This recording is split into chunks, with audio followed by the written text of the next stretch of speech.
Good evening. Welcome to the October 11th Oceanside Planning Commission meeting. At this time, I would like to have Commissioner Custer lead us in the Pledge of Allegiance. If everybody could stand, please.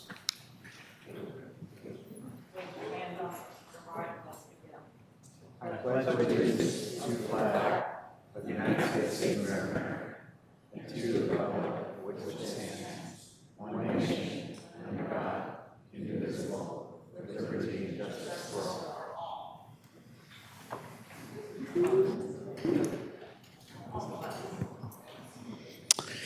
Thank you. With that, City Planner, can you please do a roll call? Good evening. Chair Rosales. Present. Vice Chair Morrissey. Here. Commissioner Goodkind. Present. Commissioner Balma. Present. Commissioner Custer. Here. Commissioner Hayes. Here. And Commissioner Raines indicated he would be absent tonight. So you have 6 members. You do have a quorum. As we mentioned last meeting, if it's a 3-3 tie on any action, that is no action. So just in case. Thank you. If I could, Mr. Chairman, I would like to note that this meeting is conducted, you can watch it via Zoom, but there'll be no participation, sharing video, sharing documents, verbal testimony via Zoom. And this is per the council recent direction. Yes, thank you. Okay, how about communications on matters not on the agenda? Do we have anything tonight? Mr. Chairman, there's no communication matters on non-agenda items. Great, thank you. Then I'll look for approval of the minutes from our September 27th meeting. Before I do that, any adjustments or edits by commissioners? Don't see any. Are we using our dais again for voting? I see the screen behind me, or are we doing a verbal? We'll be doing a verbal vote tonight. I believe with the new format of Zoom, we may be able to convert over to voting that shows up electronically, but that'll be next meeting at the earliest. Okay, then I'll go around and ask for approval of the minutes. Commissioner Custer? Well, I wasn't here for the meeting. Thank you. Commissioner Hayes? Approve. I, too, was not present, so I'll abstain. Commissioner Goodkind? Approve. Commissioner Balma? Approve. Chair Morrissey? I'll approve. We don't have anything on our listed on our consent calendar for tonight on the agenda, nor anything for transportation items, so we'll go to public hearings. If you're here for item 5 is the regular coastal permit for St. Malo variance. That item's going to be continued, so if you're here for that item, that'll be held at another date. That being said, we will move to item 4 in the public hearings, and we will ask for first disclosures by commissioners. I was not here. I'll start. I was not here at our last meeting for this item. Since then, I've received lots of emails, read through the report, and had a chance to talk to the city planner as well. Commissioner Custer? I watched the video from the meeting on September 27th, read the emails, read the report, and drove by the site. Thank you. Commissioner Hayes? I participated in the last meeting and have read all of the follow-up correspondence, and I've also communicated with city planners on the issue. Thank you. Vice Chair Morrissey? Same. Commissioner Balma? I was in the meeting last 2 weeks ago. I have the staff report, and I've gotten several more emails since then. Thank you. And Commissioner Goodkind? Yes, I visited the site and quite familiar with the area. Was present at the last meeting, have reviewed the staff report, and I am trying to keep up with all the public communication. I'm reading it as we speak. Thank you. Great. Thank you.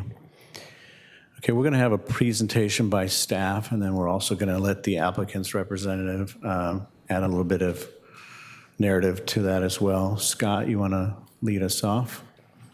Mr. Chairman, if I could just make a few opening remarks to Certainly. provide some broader information to explain the restrictions that the city faces due to recent state legislation.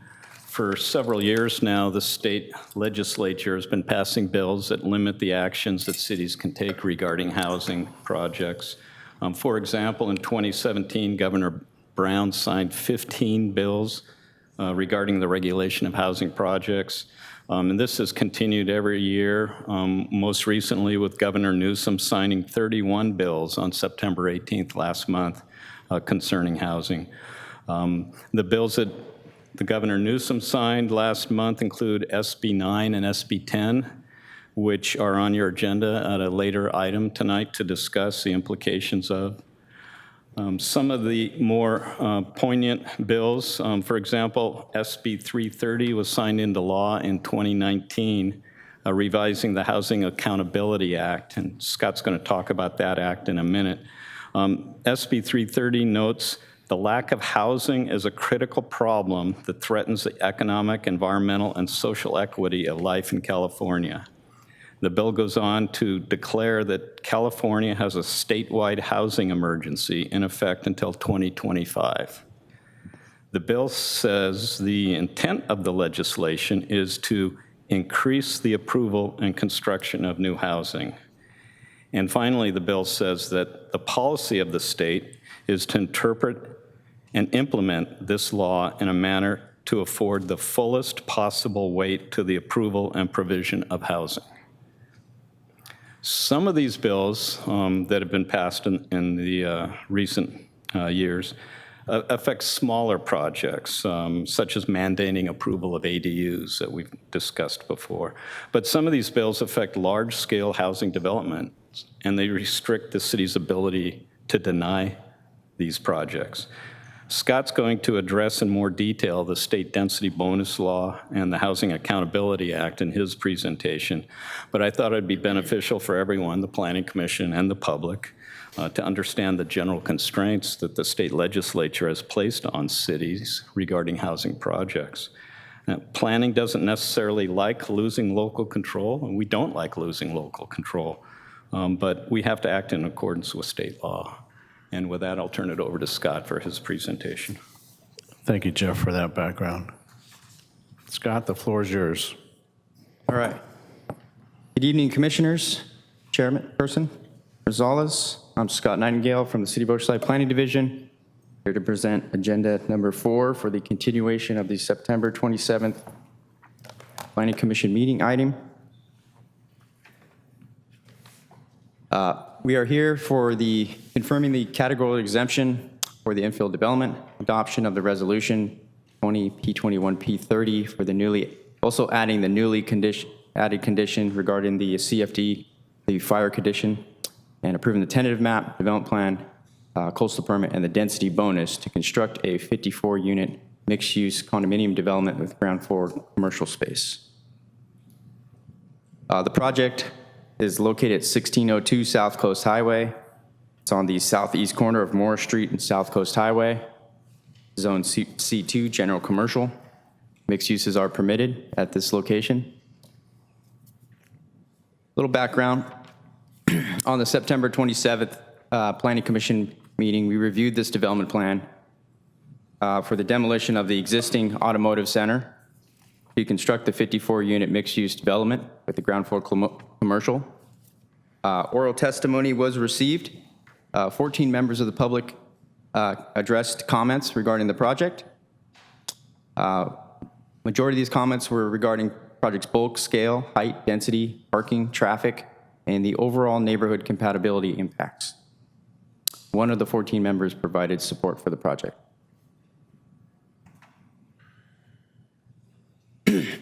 Planning Commission motion was made.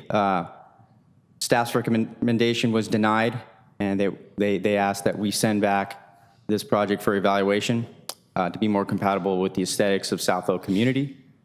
The commission voted it resulted in a 2-2 vote. This was resulting into a continuance of the project to this subject meeting today. Since this time, staff has drafted a memo, which was attached to the staff report, which was emailed to the commissioners and also posted on the city's website for public review.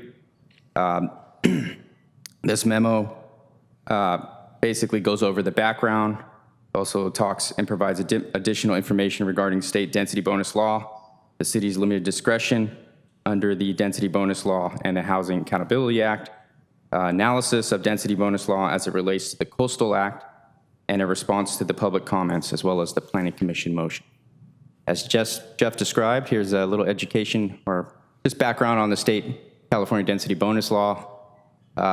It requires that all cities grant density bonuses and incentives and waivers of development standards for projects that contain a percentage of affordable housing. State law prohibits cities from denying any waivers unless findings are made that the waiver would have a specific adverse impact upon health, safety, or the physical environment for which there is no feasible method to satisfactorily mitigate or avoid the impact. A specific adverse impact is defined as a quantifiable impact based on the objective, identified written public health or safety standards. Density bonus law shall not supersede of less than the application of the Coastal Act. There was reference to a court case, Canal versus City of Los Angeles, in the memo, which the courts upheld a denial of a density bonus project based on nonconformance with Coastal Act because of its size, height, mass, scale, and incompatibility with the surrounding neighborhood. In response, SB 2797 was adopted back in 2018, 2 years later, which basically any density bonus incentive waivers shall be permitted in a manner that's consistent with the Coastal Act. The legislator's intent was that the two statutes be harmonized, and cities shall apply coastal policies but not affect density bonus.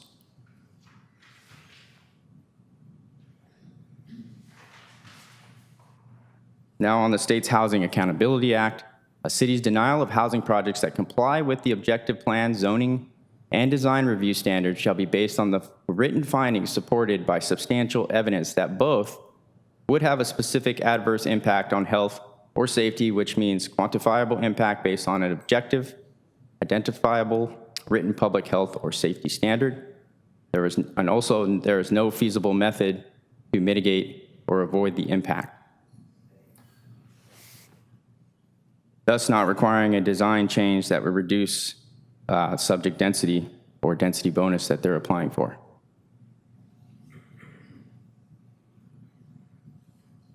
So here's a recap of the commissioner and public comments that were provided during the last public hearing.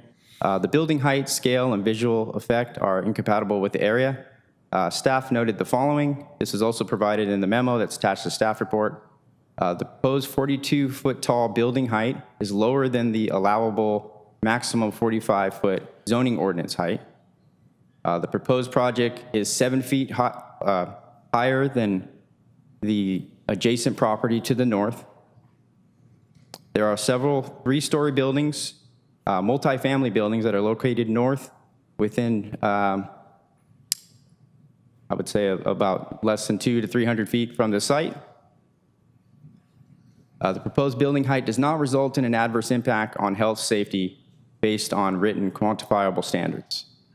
And reducing the height due to the coastal policies would be contrary to the density bonus law. Another item that was brought up based on the motion and public's concerns was parking for the building is inadequate. It hurts the developed neighborhood and isn't justified with public transit. The parking exceeds the 1-space unit that requirement that is required by the zoning ordinance. They're providing 0.5 spaces per bedroom, which comes out to approximately 1 to 1.5 spaces per unit. Ordinance, like I said, would actually require 54 spaces. They are providing 64 spaces with 2 additional guest spaces. And they also are meeting the commercial ratio requirement of 11 spaces. And that's, so they're far exceeding the zoning ordinance requirements by what they have provided. The proximity of transit station is merely a fact and not a basis for any parking reduction. Reduction in parking is not being requested. They are following the density bonus, or actually, they're exceeding the ordinance and the density bonus requirements, which density bonus also requires 1 space per unit. I'm sorry, 0.5 spaces per unit, which is less than what they're providing. The proposed parking does not result in an adverse impact on health or safety based on written quantifiable standards. And another item the commissioners and the public brought up, the proposed density is not compatible with the neighborhood. Staff has noted the following. The proposed density is allowed per the density bonus law, as previously stated. The proposed density does not result in an adverse impact on health or safety based on written quantifiable standards. And the density bonus law requires that this law be interpreted liberally in favor of producing the maximum number of housing units. And also, the waiver of the Freeman Street setback reduction is not compatible with the neighborhood. This is another item that was brought up by the commission as well as the public. Staff has noted the following based on the analysis in the memo. Staff has reviewed the proposed setback. They are providing a 12-foot right-of-way, which is comprised of curb, gutter, sidewalk, 5-foot sidewalk, and a 7-foot landscape parkway. The reduced setback is allowed per the state density bonus law. They're asking for the waiver. The reduced setback does not result in an adverse impact on health or safety based on the written quantifiable standards. And lastly, the neighborhood doesn't want this. Traffic calming, preferential parking, and no short-term rentals should be considered. Due to the Housing Accountability Act, the city cannot deny a housing project because the neighborhood merely doesn't want it. Traffic staff does not require traffic calming beyond project frontages and won't require the medians. We've consulted with the city's traffic engineer, and they have further expressed this. Preferential parking involves a separate process, which will be approved by our transportation department, as stated in the previous meeting, and the applicant indicated short-term rentals would not be allowed. So with that, based on the following, staff is asking that the Planning Commission confirm issuance of the infill development exemption and adopt Resolution 2021 P30 with a newly added Condition 18 to approve the tentative map development plan coastal permit density bonus to construct this project. This concludes my presentation.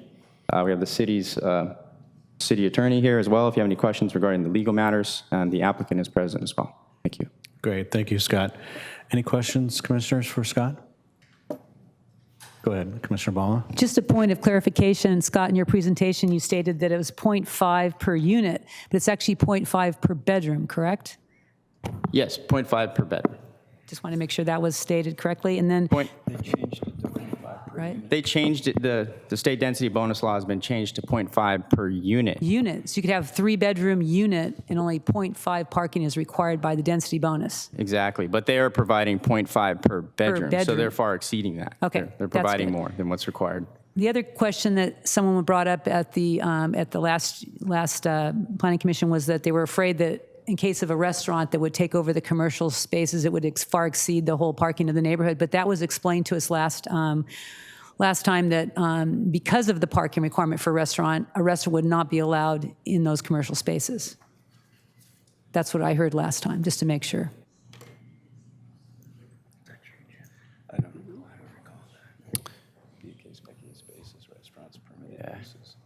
I'm sorry, I don't recall that, but we would review any application that were to come in per land use for businesses on a case-by-case basis based on the ordinance. If the ordinance would allow it, we review it per the commercial parking ratios for restaurant. If it's just a business license and it's a permitted use by right, then it can go in without review.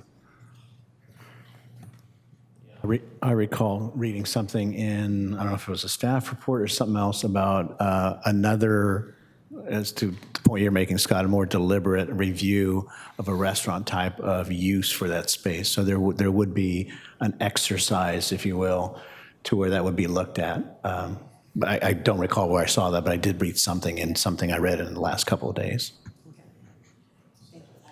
Commissioner Goodkind? Yeah, question for staff. Would a 40-unit building with no setback waiver be in compliance with state law?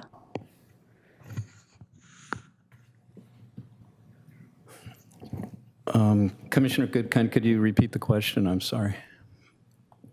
Would a 40-unit building without a setback waiver be in compliance with state law?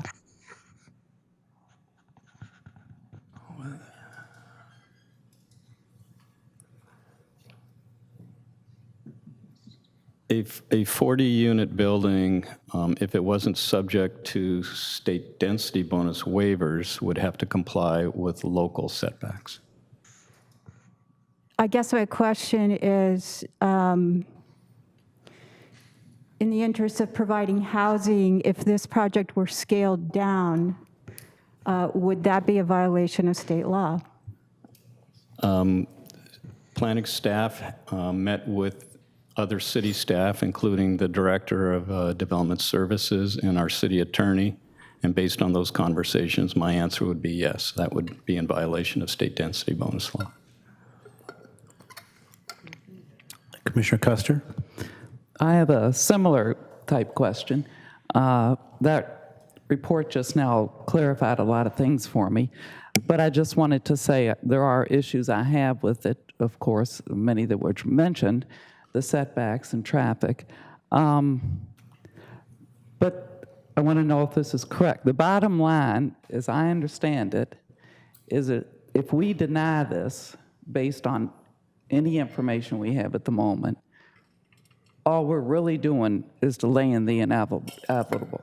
Ultimately, we have to follow state law, which dictates that this really has to be approved. Is that correct? Commissioner Custer and Planning Commission, as Scott noted in his report on virtually every slide that talked about the comments, the city is not prevented from denying a waiver or prevented from denying the project, but it has to be based on a quantifiable, written health or safety standard.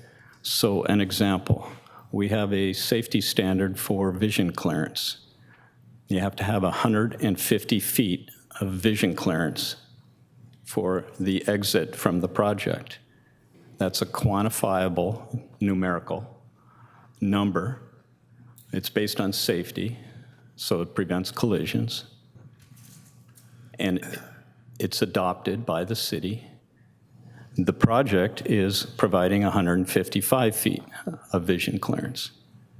If they were only providing 145 feet of vision clearance, that would be a basis to either deny the project or deny that particular aspect of the project. So again, it has to be a number, it has to be adopted, the number has to be written in order for you to either deny the waiver or deny the project. Mr. Chair, may I ask a follow-up? Yeah, of course. Mr. Hunt, at our last meeting, I thought you said that we could deny this project based on incompatibility with the surrounding neighborhood. Chair and Commissioners, I reviewed the tape, and what I said was you can affect the project's design. And I also noted that staff has worked with the applicant, and there were several iterations where we worked with the applicant to affect the design, but that doesn't mean you can deny it based on design. That's different. So you could, for an example, I'm not trying to advocate or whether, just as an example, you don't like the color of the renderings. I believe it's within the purview of this body to condition the colors to be something different that affects the design. But you can't start lopping off the fourth floor or reducing units based on design. That would be, in my opinion, in city staff's opinion, a violation of the state density bonus. I think maybe, Commissioner Goodkind, if you could rephrase your question, I think the question is more because of the bulk and size and of the project, is that incompatible with the neighborhood? And if the feeling up here was similar, could we deny it on that basis? Only if there was a quantifiable numerical standard. A different example, many cities have airports and they have height restrictions. I believe the city of San Diego has a 500-foot height restriction. And I believe that's based on air traffic safety, so airplanes coming into the airport. It's a numerical height based on safety that's adopted in an ordinance. That's different than just saying, well, the aesthetics make it incompatible. Where is the health and safety standard involved in that, and where is the number involved with that? Okay, thank you. Can I ask one? Certainly. Commissioner Hayes? Thank you. And Jeff, just to clarify, the zoning code, for example, with the height limit being at 45 feet, if, for example, the height was restricted to 36 feet in our zoning code, and they were coming in and asking for the extra story, would that be an incompatibility issue that we could deny the project based on, or would we still have to approve it even though it's exceeding our height limits for that zone? If the project was proposing 45 feet and the maximum height was 35, hypothetically, and they were not requesting a waiver to that height restriction, then you would have the purview to deny it based on inconsistency, nonconformance with the zoning ordinance. But you're saying that if they asked for a waiver, we would have to prove the health and safety issue, even though it's out of character with what we have in our zoning code in that neighborhood. Yes. Again, your denial of a waiver has to be based on a numerical, quantifiable health and safety standard that's adopted. Very good. I'm sure we'll have other questions, staff, so stand by. At this time, I'd like to invite the applicant's representative to come up, and as I understand it, you wanted to add a little commentary to the presentation. If you could give us your name and... Yeah, thank you, Chairman Rosales. Dan Niebaum with the Lightfoot Planning Group. Our office is in Carlsbad, California. Scott's going to load up my presentation from last time, and I just wanted to revisit a couple of slides we had in there and provide a little bit more clarity on comments Scott had mentioned and you've just been discussing. Again, appreciate the opportunity to be in front of you tonight. And I'm going to go kind of to the middle of our presentation. One other thing before we get started, Scott had mentioned, again, condition 118 related to the CFD. We'd mentioned it last time, but to put it on the record, the applicant is opposed to that condition being added to the project as the CFD hasn't been created yet. And you've received the letter from their attorney at the last hearing. We acknowledge that. We just wanted to make sure that was on the record again. And one other item before we get started, that the project does have, as Sean had mentioned last time at the hearing, in the CC&R is the 30-day restriction on 30-day requirement on rentals in the project. We talked about that before too. But I just wanted to go back to a couple of items we've just been talking about and what is in the request for the project.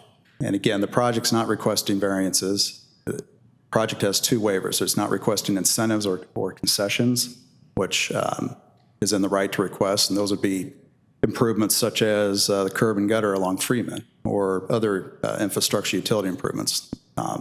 Based on the percentage of affordable housing that's being provided, they could request those. They're not. We're requesting two waivers. The setback on Freeman, which we talked about, is a 15-foot front yard setback because of the way the lot lays out. It would be a 0-foot setback, but there'd be a 12-foot separation between the building and the traffic lanes, a 12-foot area with a 7-foot parkway and a 5-foot sidewalk. I think that was clarified by Scott's memo. The other waiver is waiver number 2, and that's just the projection of the planters into the sidewalk areas in order to provide the required storm drainage, and also provides an aesthetic feature for the project we talked about, and I think it's described in Scott's memo as well. So this plan is providing a good buffer along the streetscape as well.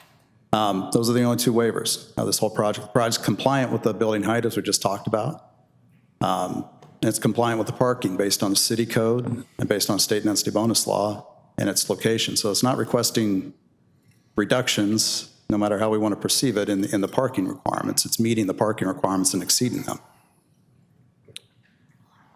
Again, we saw this slide last time, but as we go through the parking, the project's providing 77 spaces on site. It's providing 0.5 spaces per bedroom, which is between 1 and 1.5 per unit.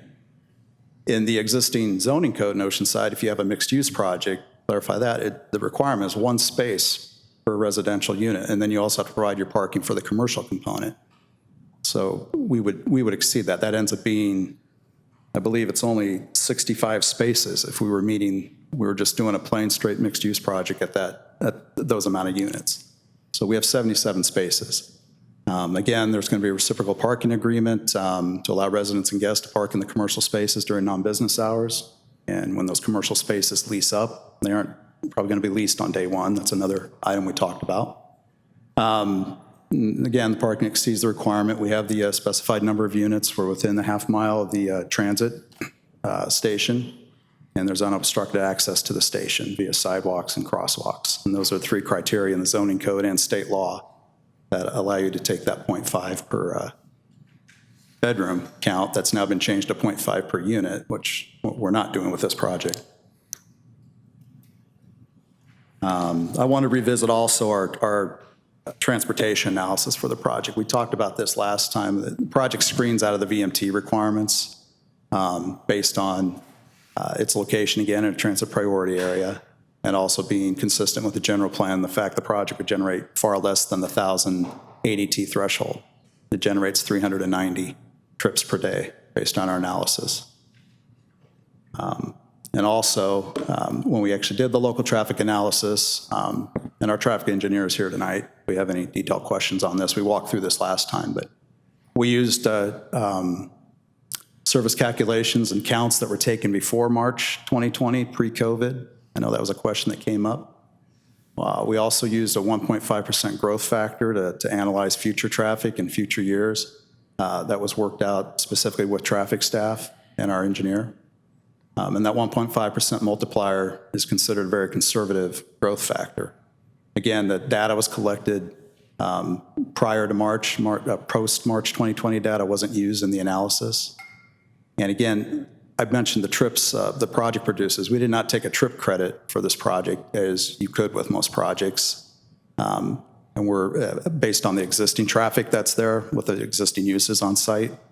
We treated the study as if there were no uses there, and this would be brand new. We ended up with 390 trips per day. We took the trip credit, we'd only have a net change of 26 trips per day, a net increase. And then our impact findings, again, the study area was defined by city staff. We worked closely with them. The street segment and intersections in the analysis were approved by city staff.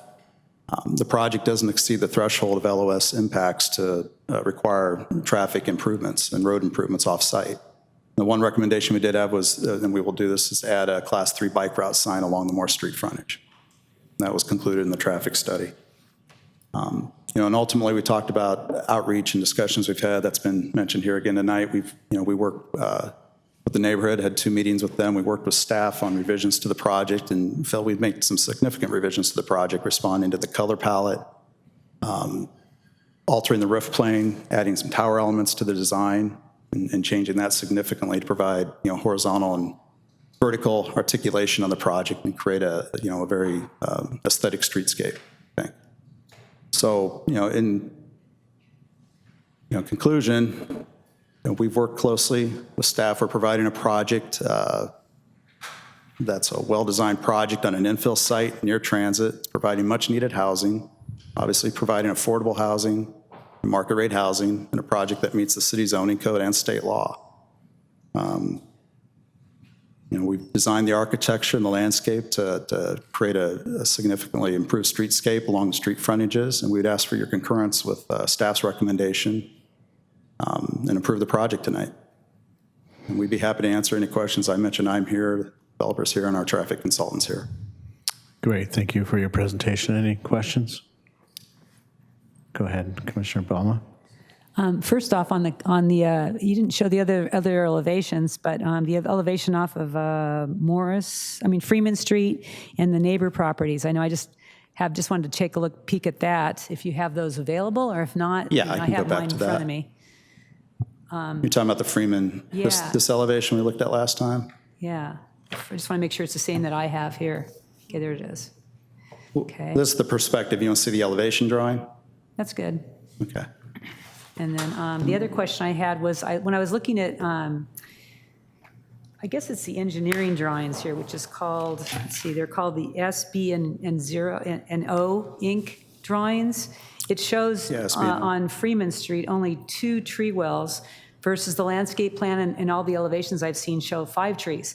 Is it just something that just not a detail that, I just want to know. Well, I believe on the engineering plan, that's related to the stormwater requirements showing 2, but the showing 5 trees along there as part of the planter area Okay. would be in there. That's good.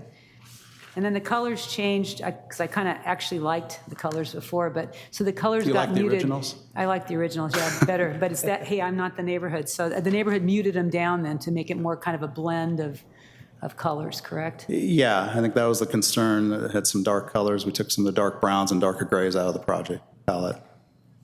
Okay. Thank you. Thank you. Great, thank you. We'll bring you back if we have any other questions.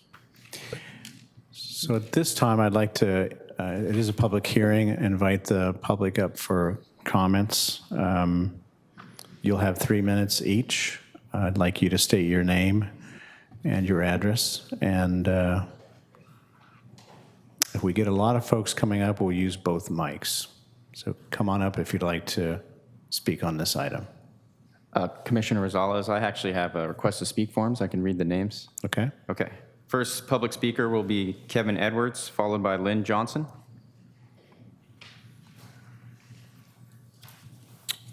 Good evening. Thank you very much for this opportunity. I'm going to cut to the chase with Sir, could you give us your name and your Kevin address? Edwards, 1912 South Freeman Street, Oceanside. Thank you. I'm sorry. I have, with Richard Fox, done a great deal of study on this matter, and I realize that this project, or a facsimile of it, is going to happen. So in realizing that, I've tried to figure out what would be acceptable. And I'm sure that if you want South Oceanside to support this kind of a project, and perhaps lead to other projects that you want in our community, there needs to be additional parking. And that's the big issue, I believe. I went into Long Beach and picked up some information from Signal Hill and found out that Signal Hill had a project called a Heritage Square Mixed Use, which started off to be 199 units.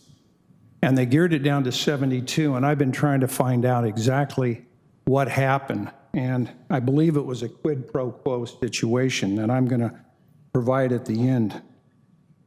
That kind of a reduction, there has to be something that has happened. And in the meantime, I've spoken to a couple of contractors and also to the former city planner from Encinitas.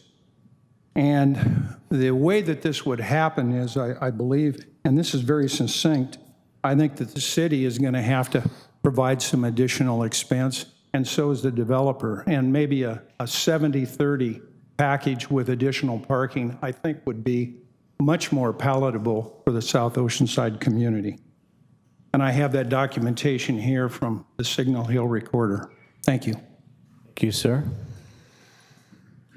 Next speaker will be Lynn Johnson, followed by Carly Lasco.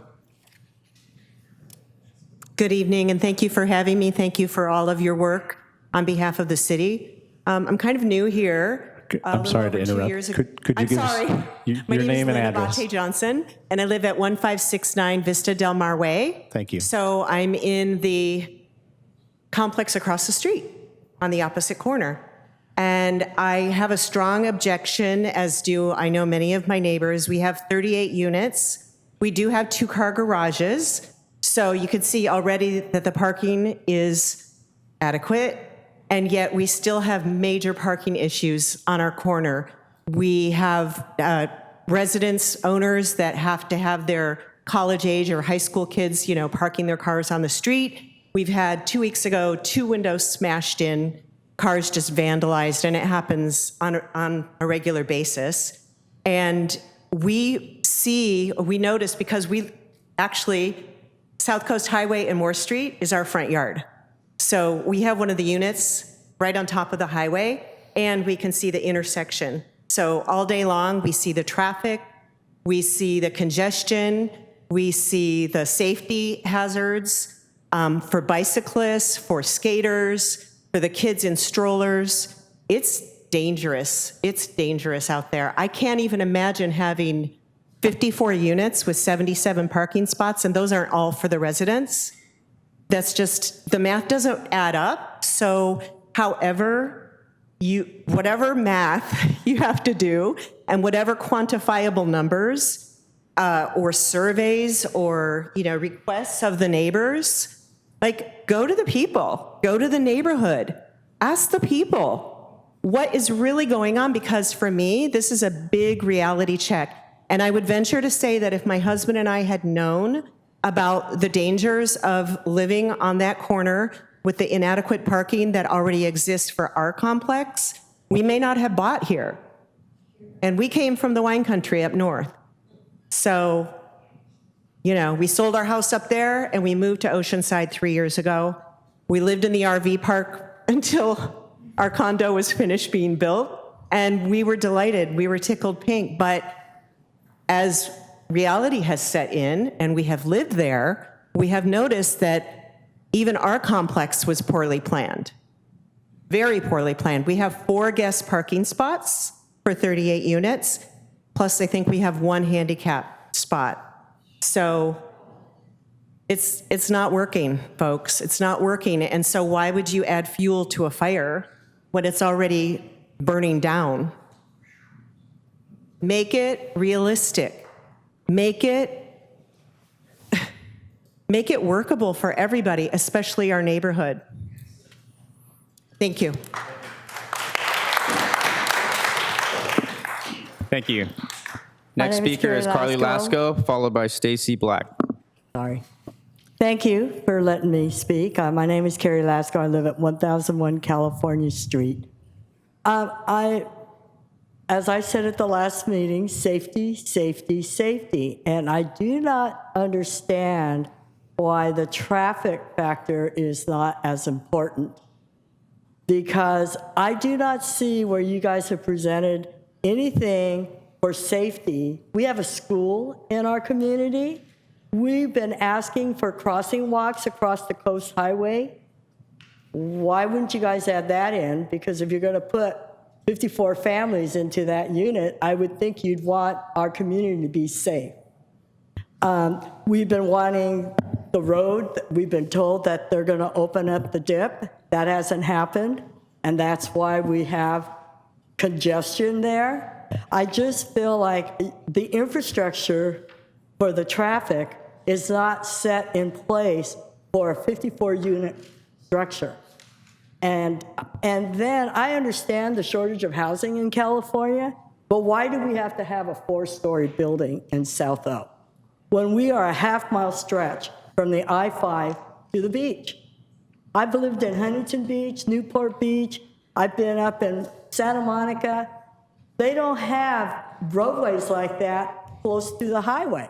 It's all, that's dangerous to me, and especially with an elementary school. That's all I have to say. Thank you. Thank you. Thank you. Next speaker is Stacy Black, followed by James Roberge.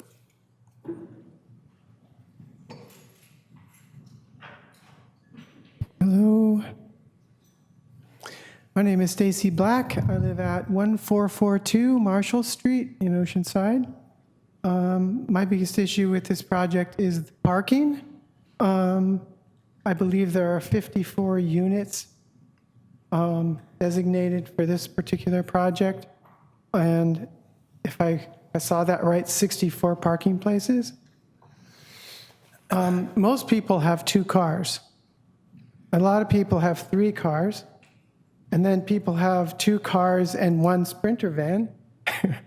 Some people have 2 Sprinter vans.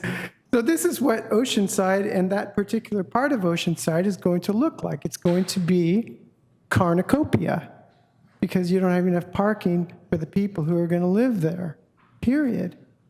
And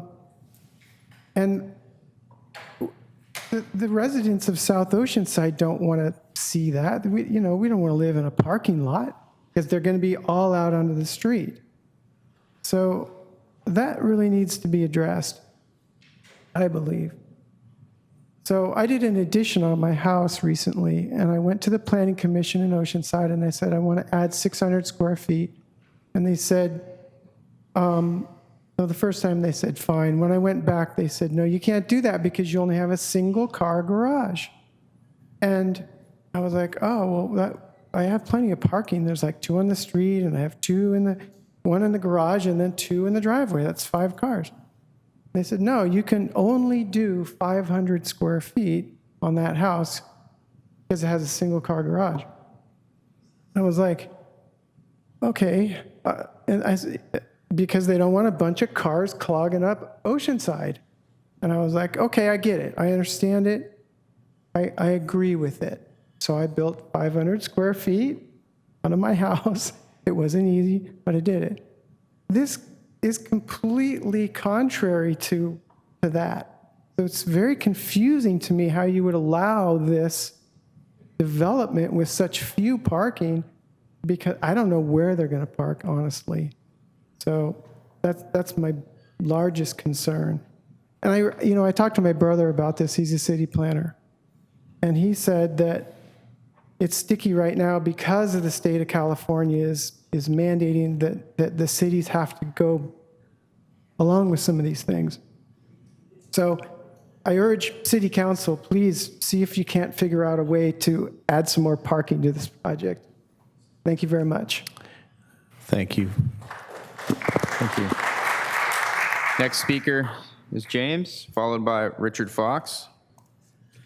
My name is James Roberge. I live at 1469 Stewart Street in South Oceanside. I'm breaking things already.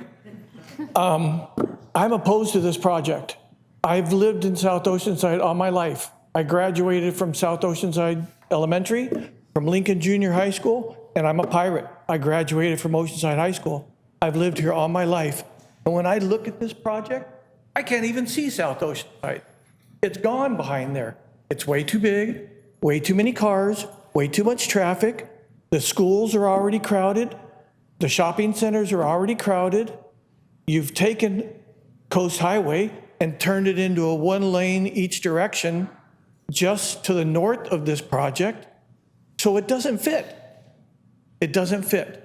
It's way too many houses in a community of single-family homes, another condo complex. And if you look at the area, within 2 blocks of this complex, there are 5 other rental areas, 5 other places where people have affordable housing. We don't need this. This is in opposition of the best interest of South Oceanside.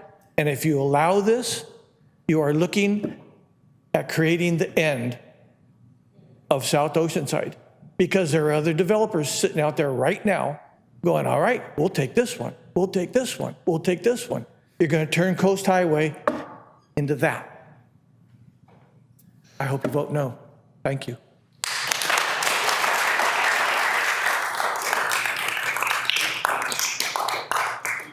Fox, followed by Jan. Hello, my name's Richard Fox. Greetings, commissioners. I live at 1741 Serrano Street in South Oceanside. I'm a lifetime resident of South Oceanside, and like the previous speaker, I went to all those schools too. This project, as is, will set a terrible precedence for the future development of the South O corridor. As in the staff report, staff cannot claim that Coast Highway is not part of South Oceanside when our LCP, LUP defines South Oceanside as, the area known as South Oceanside encompasses several different neighborhoods and land uses. For purposes of this discussion, South Oceanside is broken down into sub-neighborhoods: St. Malo, Buena Vista Lagoon, west of I-5, Coast Highway, and east of Coast Highway. We are the only neighborhood in the coastal zone with sub-neighborhoods listed in the LCP. The apartments that the staff mentioned in the staff report for this purpose are not on prominent locations such as this proposed product, nor do they have a commercial component. We are all South Oceanside. Yes, this is a place for mixed-use residential, but it must be developed with the thought of today and the future. Coast Highway is a part of South O. Besides the dramatic lack of parking, the boxy design with small setbacks, 4 stories, is way over the top. With the waiver of the setbacks, especially on Freeman Street, it could cause another dangerous intersection. We need to be increasing safety instead of creating unsafe areas. I drove from Monterey back to Oceanside a couple of months ago, and along the Asheville Coast Highway, there are no 4-story buildings. Why do we have to set a precedence? 3-story, like right in the immediate area, is plenty. Oceanside is a jewel and needs to be treated as so. We don't need to settle for just any builder to do what he wants. South Oceanside residents do not object to mixed-use projects. We are very reasonable neighbors. We just want the project to fit with the surrounding neighborhood and be a good neighbor along with us. Parking is at a premium. People from the project across the street, as you heard testified, that if they knew how bad the parking situation was, they would not have purchased their condo unit there. So please ask the developer to be the positive example of future development along that corridor and what works for our neighborhood. You have the discretion to do that. This does not complement South O. It is not what South O wants. Next speaker is Jan, followed by August Alvarez.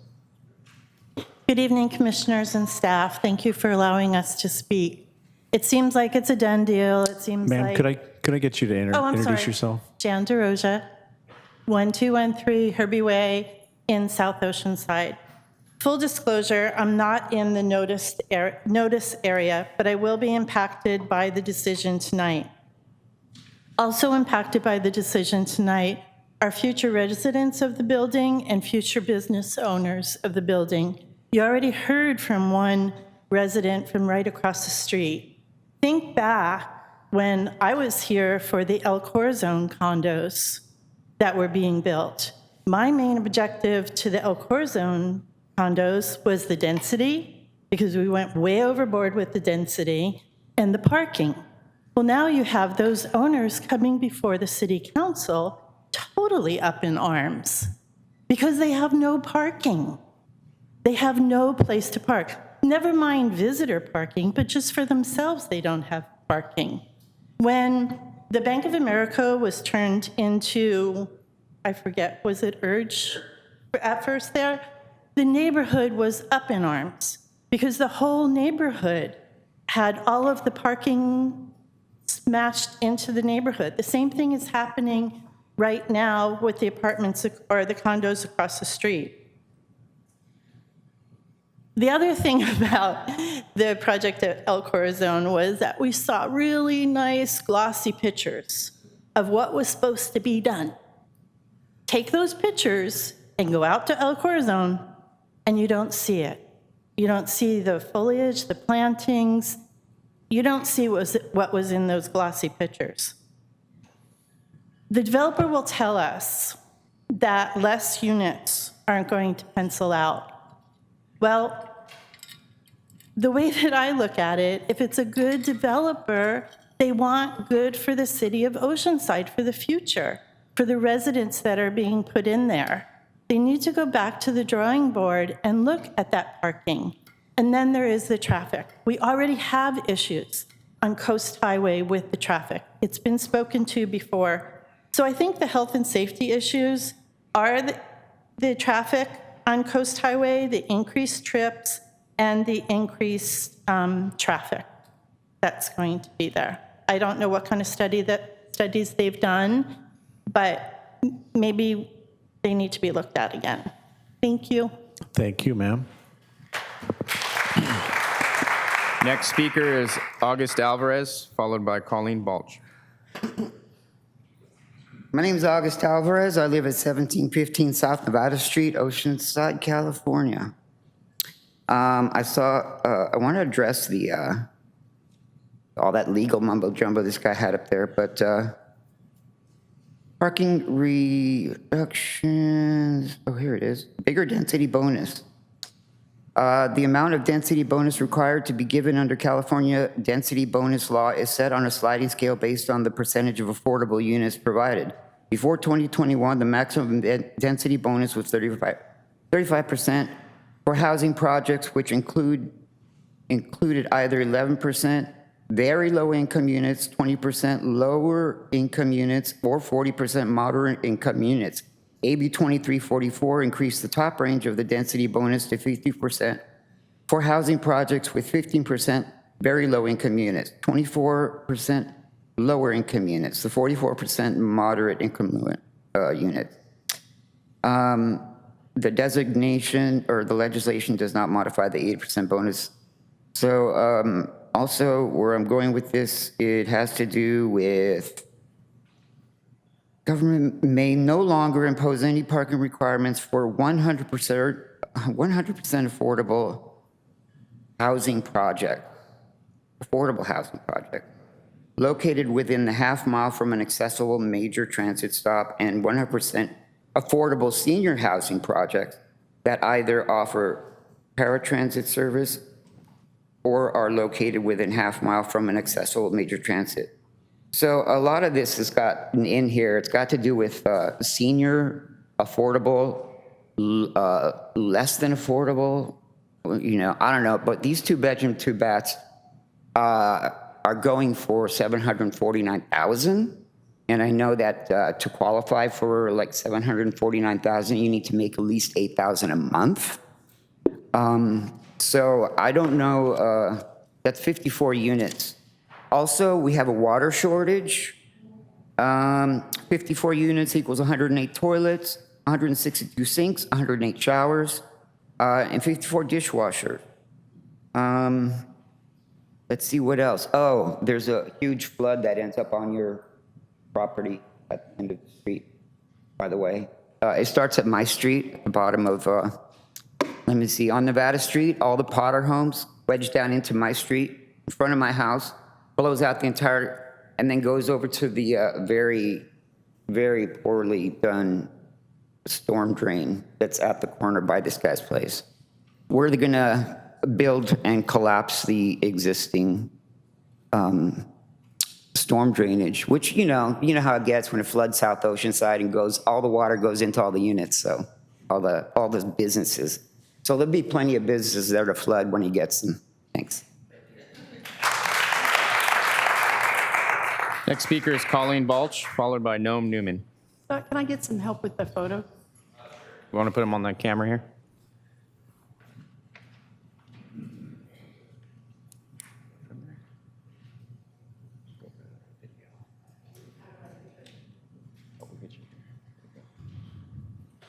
There you go.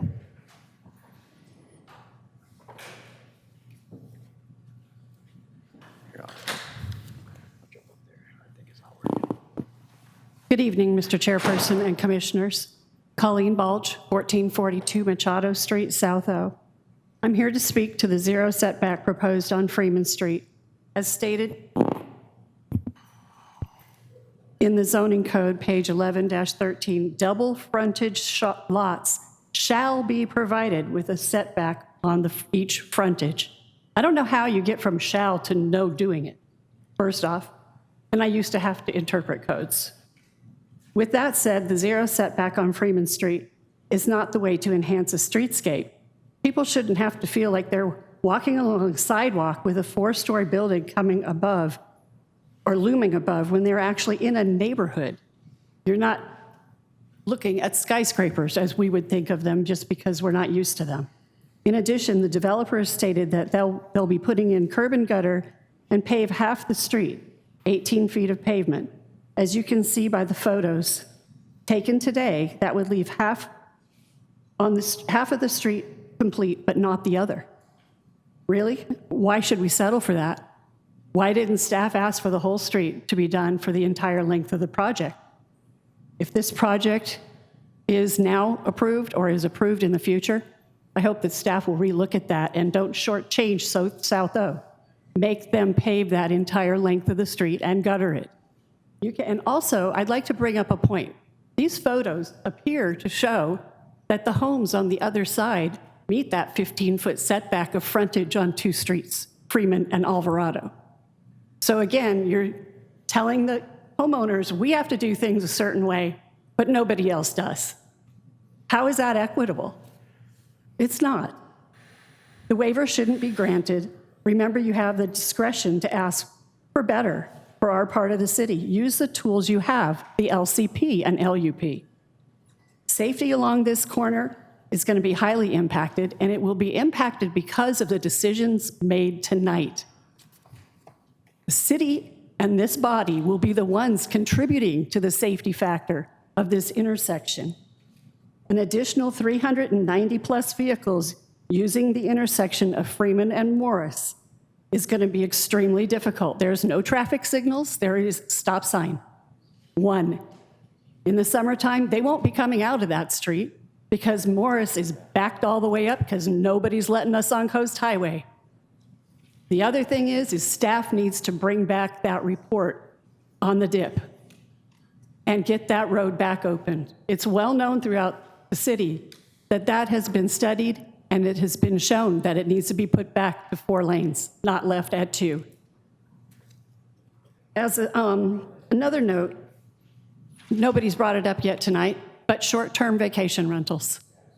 If you're going to allow this project to proceed, and the whole thing is being based on it being housing, then deed restrict this property to not allow any short-term vacation rentals. Otherwise, you've defeated the entire purpose of this entire exercise. So please, think about the big picture here. This is a lot of different precedents that are being set tonight. So I hope you'll use what you have and make the proper decision. I'm not asking for it to be completely denied. I'm asking for it to be sent back and redesigned. Here, in addition, is another photo of this same area where they made the person that changed the dental office into a home, or maybe into a, who knows what. We don't really know what it is yet. But they made them curb and gutter the part that they own. So behind that car is right here is where it stops, on the other side of that parked vehicle. So there's no reason that this developer should not be doing that entire road, curb and gutter, both sides. Thank you for your time, and I appreciate it. Thank you.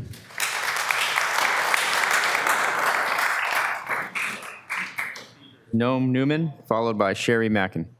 Evening. Noam Newman, 2100 South El Camino Real.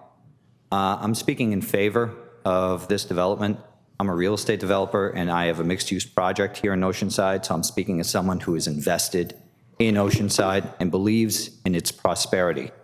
My previous statement from the 27th spoke to the benefits and merits of mixed-use development on the local economy, and I'm here again speaking to that effect, but a little bit more. First, I'd like to disclose that I have absolutely no business or financial interest with regards to this particular development. I'm aware that Hallmark Communities is a very well-known, well-established developer with an understanding of how Oceanside works and is following all of the rules. So if someone's following all of the rules as they're prescribed, and then if they're going to be denied after they're doing that, that sort of sends a concerning message to someone in the business community who's taking personal risk to do the same thing. I believe in Oceanside, I believe in prosperity, but this sort of scenario, as I'm observing it, as it's playing out gives me great concern. So I hope you take that into account. Thank you very much. Thank you, sir. Followed by Ken Layton. Good evening, Commissioners. Thank you for your service to the city. Sherry Mackin, 1469 Marino Street. And I'd like to begin with the relationship of this project to the LCP and the Coastal Act, as this project will set precedent. Regarding page 3 of the staff report, very important to note as staff addresses the relationship of our LCP and Assembly Bill 2797. It all comes down to that final sentence. The bill goes on to state, any density bonus to which the applicant is entitled shall be permitted in a manner consistent with the Coastal Act. And that I support. However, that's not the case here. The Coastal Act, Article 6, Development Section 3251 requires that development to be visually compatible with the character of the surrounding areas, as does our LCP. The city shall ensure that all development is compatible in height, scale, color, form with the surrounding neighborhood. This project, as is, does not. Additionally, our LCP requires the city promote efforts to achieve high quality of design for buildings to be constructed at prominent locations. The proposed project is not beach-themed, as required in our LCP. The development as proposed is grossly out of scale with the neighborhood and will dwarf the homes to the east, especially with proposed waiver.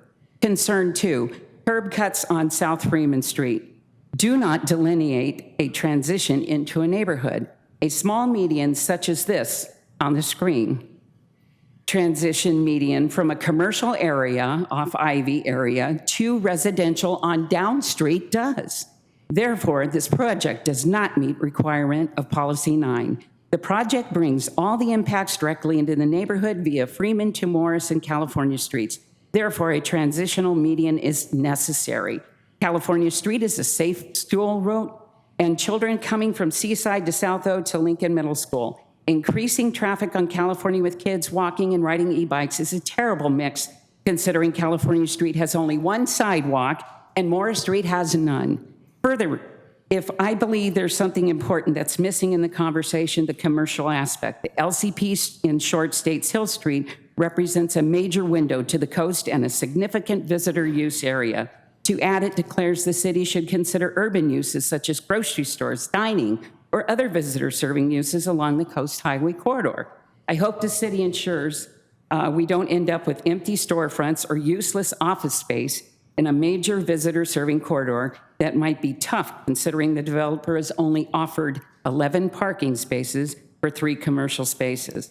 With regards to the waivers, please think safety and good planning. Shoving a project with the lot line does nothing except create crowded space and puts pedestrians and auto egress at the garage dangerous. Final note, thank you for the additional second here.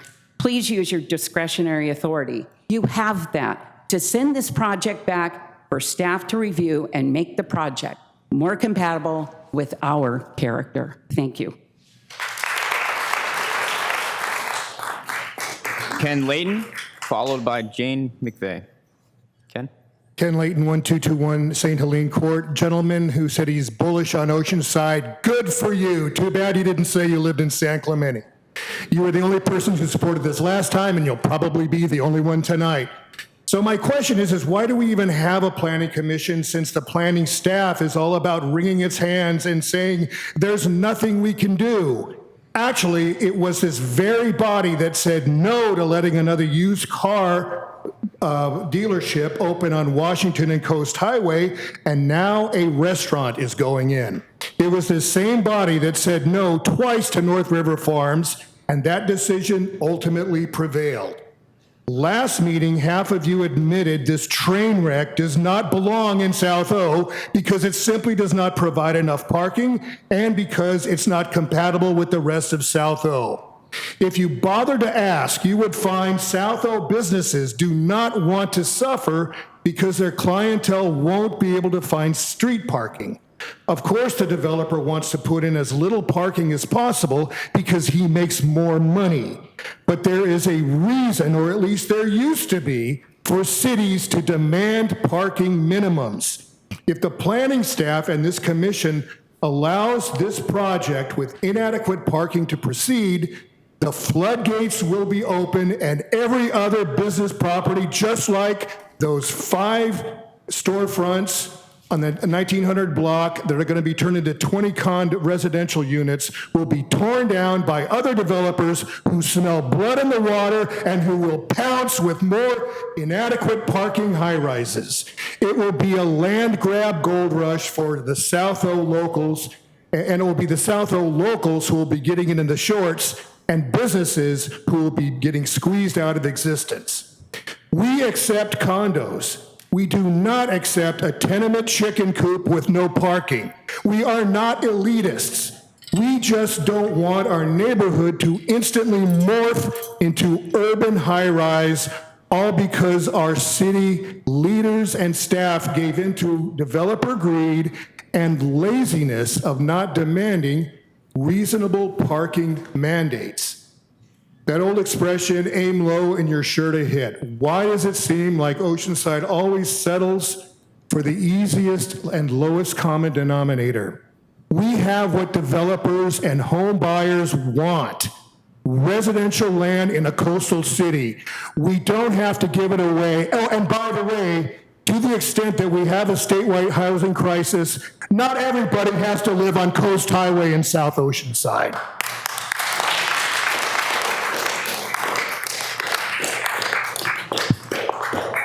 To speak is Jane McVeigh.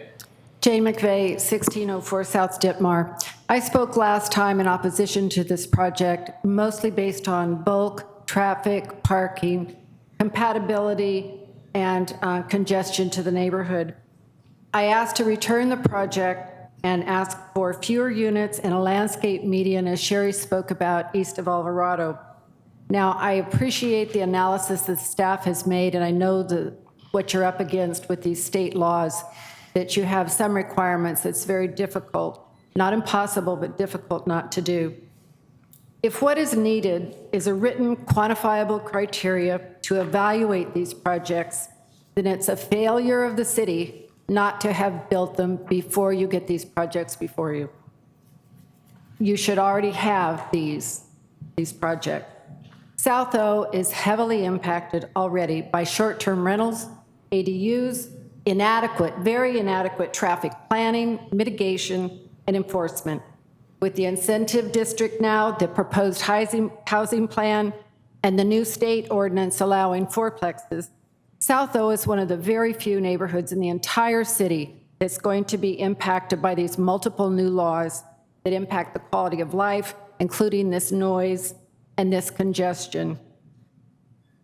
I hope that you listen to the issues that have been presented here tonight and send this project back.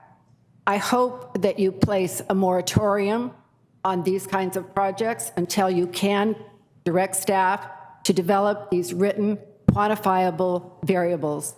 You are judging projects without anything to judge them by because you have not taken the time, knowing full well that these projects are going to be cascading before you to create these variables. If you don't listen to to the issues of the community, if you don't establish these criteria, if you don't establish this moratorium, I would recommend that you begin developing neighborhood planning groups to vet these issues before they come to the Planning Commission. They are not uncommon in other cities. It saves the politicians a lot of grief. It saves you extra work, and the neighborhoods will really appreciate it and vote for the people and support the people that support the neighborhoods. I don't always do what I can do. I hope you don't always do what you can do, but we should do what is best for the common good, and this is not best for the neighborhood or the common good. Thank you.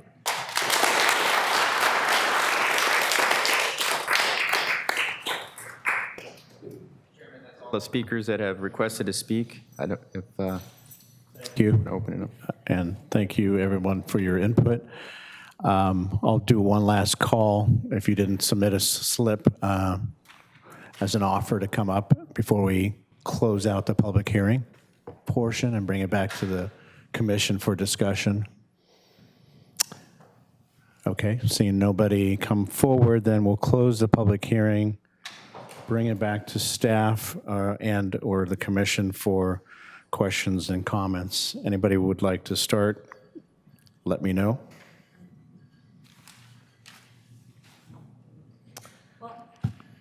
I'd like to hear a little bit more about the LCP and just what, if any, it has on this project as far as quantable kind of like constraints. Like, does it say stuff about the height? Does it say something about the setbacks? Or is it just mostly about compatibility and mostly more of a narrative? Is that kind of what it states? I should have read that more, but we've heard that twice now pretty strongly. And I kind of want to hear from staff what your views are on the LCP and this project.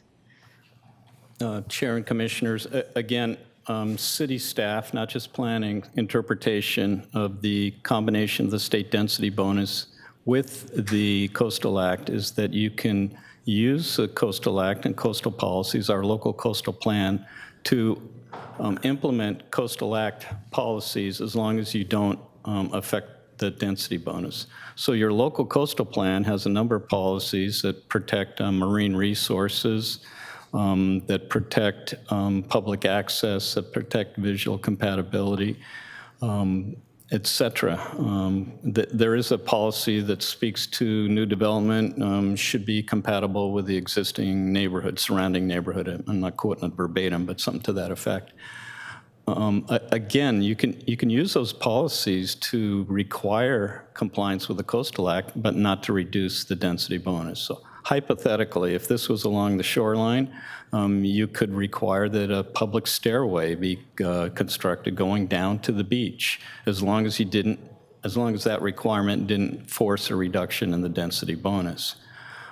In terms of the compatibility issue, again, you can affect the color. You could ask for more articulation, balconies, but you can't reduce, unless that would result in a reduction in the size of the units or the number of the units. So there is that balance. The state purposely passed a law that addressed the Canal versus Los Angeles denial, and that denial was very similar to this situation. The objections were mass and scale and height and compatibility with the neighborhood. And the state legislature, and it's in the bill, there's a specific reference in that bill to Canal versus Los Angeles and how they are adopting this bill to address that. So again, you can implement Coastal Act policies as long as they don't reduce or affect the density bonus. So just so I understand, maybe put it a different way, I'm slow tonight. So the density bonus overrides the LCP policies in there. So it essentially, I'll stop there. It overrides the density bonus. The density bonus is in play here, so that gets set aside, or that sets aside the LCP and its policies. I wouldn't say it overrides the local coastal plan. I would say that it doesn't allow the coastal plan to reduce the density bonus. Okay. No, you go ahead. Well, I feel like possibly I'm beating the dead horse, but to be clear, there's nothing we can do to reduce, because of the state legislature laws, to reduce. Hang on. We've closed the public hearing. Let us deliberate. Thank you. Thank you. Go ahead. And I'm asking a question. Is this true? That there's nothing we can do because it's a half a mile or less from the transit center or the Sprinter station, and because they're providing the low-income housing, we cannot reduce the units. That's part A. And part B is there anything we can do to increase the parking if we can't reduce the units? Chair and Commissioners, again, I don't like the phrase, there's nothing you can do. Okay. We've said it time and time again tonight. I'll say it one more time. You can deny a waiver, you can deny the project if it results in an impact to health or safety based on an adopted quantifiable health or safety standard. So in the case of the half mile from transit, as was noted in the PowerPoint presentation at the beginning, they are not asking for a parking reduction. They are actually coming in above what the city's zoning ordinance requires. The half a mile from transit was noted to provide some comfort, some extenuating circumstance, but it's just a fact that they're not relying on that to request a reduction in parking, because they're not requesting a reduction in parking. They're coming in over the city's parking requirements. You may not like that parking requirement. The parking requirements can be changed. As long as we're talking parking, the city of San Diego has recently, in several cities, have actually adopted no minimum parking requirements in order to facilitate housing and development. Generally speaking, these are in transit areas or urban areas, et cetera, and this could be argued to be similar. But the low-income housing and reducing the number of units, the state density bonus law is very clear. If they provide a percentage of their units restricted to a lower income, then they get a percentage of units as a bonus. And that's what's occurring in this case. I believe they're providing 11%? 11%, and therefore they get the 14 units as a density bonus. You can deny that if that density bonus results in a impact based on written numerical safety standards. We don't see where that's the case. People may not like it, but that's not a quantifiable health or safety standard. There's been talk about, well, the city should have adopted health or safety standards. We're deficient or lazy or whatever pejorative terms we've heard tonight. The city has health and safety standards. This project was reviewed against that. I provided an example earlier. We have to have a vision clearance. Staff did their job and reviewed it, and they couldn't find any problems with health or safety standards, quantifiable health or safety standards. So may I just say, it's the state laws, I guess, not mandates. It's coming from the state, and we here at the local level maybe don't agree with it, but it's coming from the state. And that, to me, sounds like the bottom line. You we might not like it, but... Mr. Chairman, could we ask the audience to be in I'll order? ask them one more time, nicely, otherwise I'm going to have you leave this chambers. Please, we're trying to deliberate this issue up here. Thank you. Go ahead. Commissioner Custer, I agree with you that this is coming from the state. I mean, all the laws that we quoted, except for your local zoning ordinance, are state legislation that has come down from the state, from Sacramento. Vice Chair Morrissey, you had a comment? Chair Rosales, again tonight we heard about the street improvements on Freeman not being up to par. Maybe we're doing half a remodel, but not the other half of the street. Could either Scott or Jeff, could you address that? We could have our traffic engineer address it. It's common for projects to improve a street halfway, their frontage, and somebody else on the other side is responsible for the other. If it results in awkward pavement, maybe the city would come in and fix that eventually, but that's not uncommon. I don't know what the traffic review on this particular, on that particular topic was, but as a generalization.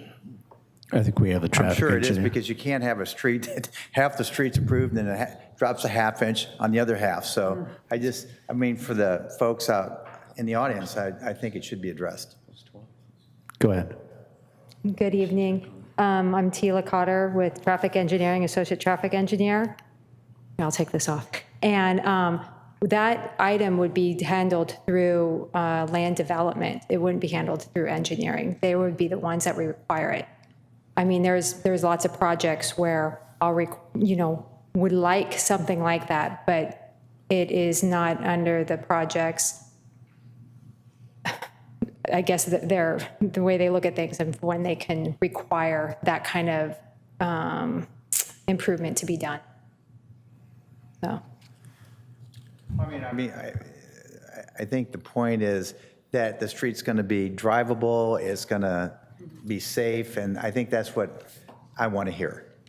Yes, it is. It will be like it is today, where it's drivable but it will have curb and gutter on one side, whereas the other side is done. It's not, and there's other streets around throughout the city that don't have curb and gutter on both sides or just on one side. Sure. Thank you. Before Tila disappears, can I ask a couple questions? Certainly. And hi, Tila. Hi. This is just with the preferential permit parking. I know that that's come up a couple of times, and it's outside of this process, but is that something that your office handles if the residents request that be analyzed and looked at and considered for their neighborhood? Yes, that would be something that would go through traffic engineering. And it's all laid out in the city code. We kind of did some updates, but last time it was section 13.27, and it laid it out on what would take place. So basically, a resident would come to us and request permit parking. We would look at, and when I say we, the city traffic engineer and myself would look at the neighborhood as a whole to figure out how far out we would have the permit parking going. And then we would put together a petition and an exhibit of the radius of where they would need to go get signatures. And then per the city code, it's 67% would need to be in support of it to move forward to planning commission. And then if planning commission supports it, it would follow by going to city council. And then just technically how it works so that the residents would have some idea, how many permits per household would they be permitted to have? It would be 3 permits per household with 20 guest passes per year. So, and it would be, right now it's $15 per permit per year, and then 20 permits which are free that would be given per year. Okay. And then there's limits on the parking. It counts on what everybody agrees on, but it's mainly from 8 p.m. to 8 a.m. And then one last question kind of related to parking. There was a question last week about considering some diagonal parking on Moores, I believe. Is that something that you have looked at since that question came up? I did look at that, and for the amount of spaces that it wouldn't be beneficial. And there could only be angled parking if there was between Freeman and Coast Highway. And because you have a signal and you have the lanes approaching the signal where you have a left turn and the through and the right, and then you just have a short distance between Freeman and where those lanes are created, it wouldn't be very beneficial to create, and it wouldn't be beneficial to have it, especially on both sides or either one side. Thank you. Mm-hmm. No, you can't. Thank you. All right. Anybody else? Any other issues we need to cover or ask staff for Mr. clarity? Chairman? Yes, sir. If I could just, through you, staff is happy to talk to anyone outside of the chambers. I'm sure Tila would be more than happy. She may be upset with me tomorrow, but I'm sure she'd be more than happy to talk to anyone individually out in the lobby outside of this hearing. There you go. Thank you. All right, well, I don't see anybody. Go ahead, Commissioner Goodkind. Well, I understand the need for housing, and I understand the state laws. I have a legal background, so I'm used to reading laws, and I've read the new laws and the old laws. And if I understand the direction and explanation from staff, we are permitted to ask the developer to go back to the drawing board and review the project for improved compatibility with the surrounding neighborhood. Just because the law allows the developer to build a 54-unit building with a 0 setback and a half parking space per unit doesn't mean the law requires the developer to build such a massive structure that's incompatible with the neighborhood. So I think we are within our authority to do what I motioned last time, which is to kick it back for reconsideration. And I think parking should be part of that review process. I understand that this meets the city requirements, but I think there is a safety issue that is at least enough of a question to look at that again in the context of compatibility. That's a residential neighborhood right there behind this project with small single-family homes and an elementary school. And I think some legitimate questions and concerns have been raised enough to ask for a review to see if some of these items of concern to the neighborhood and the public can be improved upon. So my position is the same as it was last time. Thank you. Thank you. I think we all heard that parking is difficult in this neighborhood. So if we were to entertain the idea of having staff review the project on the basis of is it compatible or not, aside from parking, is there some other area where you would think we need more input or more review? Commissioner Goodkind. Well, we had an extensive discussion about this last time, and I think the bulk, the height, the density, again, I understand the state law allows this plan, but it doesn't require it. And so if the developer is interested in the community and retaining the character of the surrounding neighborhood, I would ask them to take a second look with staff at the compatibility factor with the surrounding neighborhood. Go ahead, Commissioner Obama. Just to add into Commissioner Goodkind, I just read on the staff report here, it says state density bonus law requires, so that word that you use, requires local governments to provide density bonuses and other incentives to developers of affordable housing who commit to providing a certain percentage of dwelling units. So it actually says it's requiring. So it's like They aren't required to build 54 units. They are providing, by all the laws that they're following and what our planners have told us and what we've read ourselves in the staff report, this is all brought down by our government in California. And I know I've heard lots of times from our audience talking about, not voting for certain city council members. Well, this is an opportunity to say that these people in government right in California, there's a lot of stuff that's coming down right now. Single family houses are being threatened, and this kind of stuff is happening. So as far as I'm saying, you might want to think about who you vote for in your government in California a little bit more too, because this is affecting us all and none of us like it. None of us are behind any of this, but we can't do anything about it. But Mr. Hunt told us at the beginning of this hearing that we could ask for a review on the compatibility issue, not reject it, but ask for review and kick it back, basically back to the drawing board. Didn't you tell us we could do that? Mr. Chairman, I don't believe I said you could ask for a review of I'm that. sorry, I don't remember your exact words. Maybe you could clarify. Again, planning staff met with city staff, including our director and the city attorney, and the consensus is that you can condition the project regarding design based on local coastal policies. You can condition it based on the Coastal Act, as long as neither of those actions result in a reduction of the units or the size of the units or affects the density bonus or affects the waivers.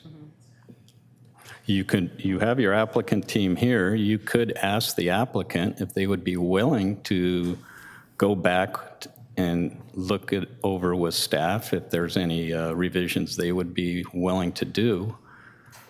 But short of that, I don't believe you can vote to send the project back for further review. Well, I think what I was suggesting was that we ask the developer to review the project in the context of compatibility with the surrounding neighborhood. And that was my motion last time, and I'm sticking by it. As you should. That's your right. Well, I think City Planner, I was thinking the same thing too, that we've got a number of issues that were teed up here. I think it would be appropriate to ask the applicant or offer the applicant or the representative to come forward and provide some color, some narrative comments to what we've been wrestling with here, parking, compatibility, and as proposed by Commissioner Goodkind, maybe now the idea that some of this would be reviewed. So if you're willing and able, we'd like to get your input. Yeah, absolutely. Again, Dan Niebaum, Flightfoot Planning Group. And I think it's the same spot we were last time with my client, looking at, what's the feasibility of this project, provide the units, to provide the 11% density bonus and the 14 additional market units that go with that. It's, the fourth floor is necessary to do that. And the parking situation is it's infeasible to build another parking deck. And that's the reality of the size of the site. The design has combined all those elements into a mixed-use project design, which we talked about. The issue is not reducing parking. We exceed the parking requirements from the city for a mixed-use project and far exceed it for a density bonus project in a transit priority area. But again, it comes back to that. It's just not feasible for the project as planned, and those kind of changes would preclude the project from being built as planned. And that's another important provision in density bonus law. Thank you. Any questions for the applicant while he's here? Chair Rosales, we've been discussing this for 2 weeks, so let's just make a motion, vote it in or vote it out. But I think we've hit about every part of this to date. Can I ask one procedural question? You can. Okay, just if we approve it, is this where it stops? Or if we deny it, I know if we deny it, it'll get appealed to City Council, but if we approve it, does City Council see this? We make a recommendation on this project to City Council, so Okay. it would go to them. I see a shaking of the head, City Planner. Okay, just making sure that I know where this goes next. Thank you for. Mr. Chairman, the authority to approve this project rests initially with the Planning Commission. It could be appealed by either the applicant or interested citizens to the council. Alternatively, the council has the ability to do what's called a call for review, where essentially they can pull it up on an appeal if there's two council members. But at this point, the decision is to approve or deny at the Planning Commission level. Okay. Okay, so just to make sure I heard that right. So if we approve and the residents appeal it to City Council, then it would be appealed to City Council, and they would have an opportunity to hear this as well. That is correct. Thank you. Okay, well, Mr.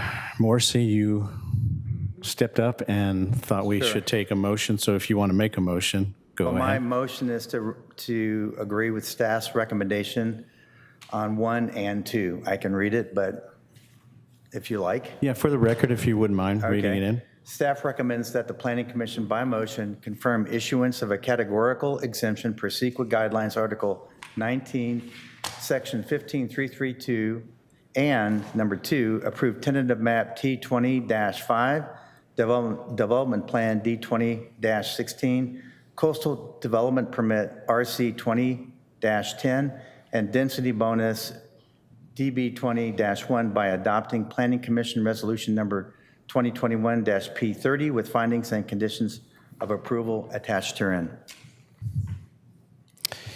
Thank you. Before we vote, I do want to say, I understand, I've been in Oceanside for 30 plus years. I've, like most of you, have seen Oceanside change, and certainly in the last few years, dramatically. And it's not always a smooth transition. And that comes in conflict now with the housing crisis. And so and I think I speak for all my commissioners, are very aware of the impacts of making these sorts of decisions on neighborhoods that have been around for a very long time. We don't do it casually. So we take in your feedback, and we want your feedback, and ultimately we have to make a decision with, again, all those different things flying in our face. So with that being said, we've got a motion on the floor. Mr. Morrissey, thank you. Do we have a second? I would offer a second, and with reservations, I feel for everybody that's come out here tonight and to speak, and I totally feel that what's been said with parking, with the height, with it's going to change South Oceanside, it's going to do all that. But this is like change for the future, which maybe we don't all really agree with, but we're also all old in this room, and we're looking for the youth to be taking over these kinds of projects. And I think that, I know, speaking just for myself, my own personal nephews, they're not into like parking and cars and all that stuff. They want to see transit. They want to see more transit. And maybe we should be trying to push our state legislatures to do more with our public transportation, because I think that's kind of what they're pushing down our throats pretty much, is that they want us to see us use the trains, use the buses. They're going to keep doing this about parking until we don't have any place to park, but have to take the trains and have to take the buses. And this is when, this is not for us so much. It's going to be for our future. It's for the younger generations. And I know you're saying, forget that, doesn't make any sense, but that's the way it is, people. We have state laws now. We voted these people in, and that's what they want to see happen. And we have our hands tied with a lot of this. We can go emotionally and say we don't agree with this project and turn it back, but it's not going to go any farther. They still have, the developer has done everything by the book. They've followed all the laws. Everything that they've done has been correct. The city staff has gone through so many times, I'm sure, with this developer to make sure that everything's been addressed. They've done everything they possibly can.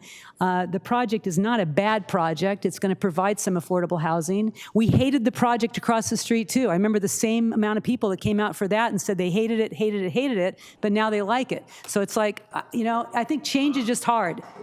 Change is hard, people. And I'm sorry about it, but that's just, it's like life in the future. And like I said, if you want to change, then just change your government. Don't vote them in next time. So I support this project. Thank you. So we have a motion, we have a second. So let's go ahead and vote unless there's any further. I would like to say something if I can. Please go ahead. Just that I thank you, Commissioner Balmer, for saying that. I agree with everything you said.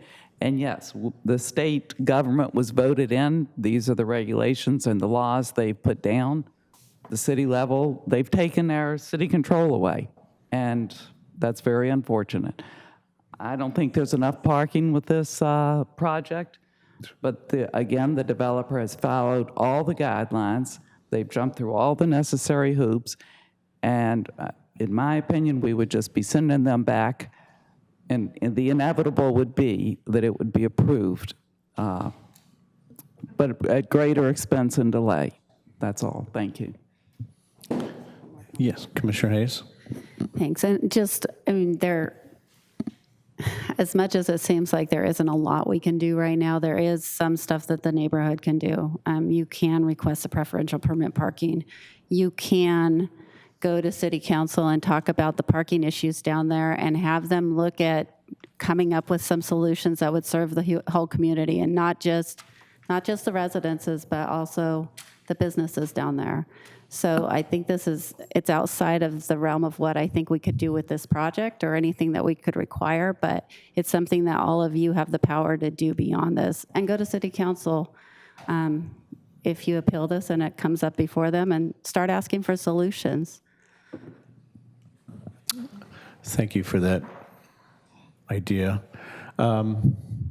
Okay, so we have a motion, we have a second. I don't see any additional hands up for commentary, so let's go ahead and vote.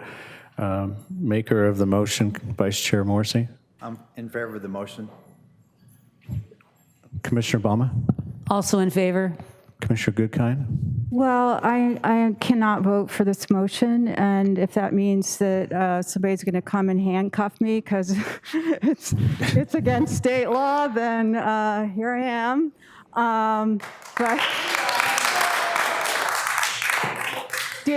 do think we have the discretion to do something besides approve this. I don't think we're required to do that.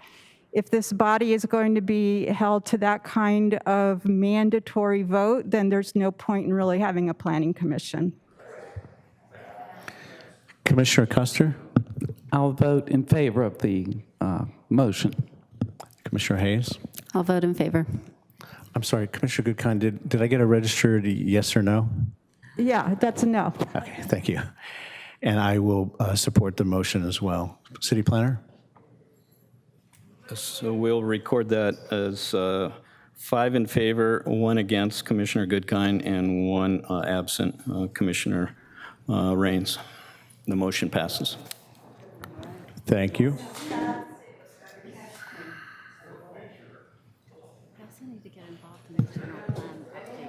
If they think that the parking is inadequate for the zoning down there. Okay, moving on to item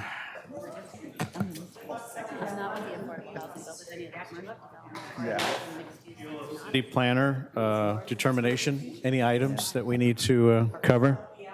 There are no items under that agenda item. Then we'll go to discussion items. City Planner?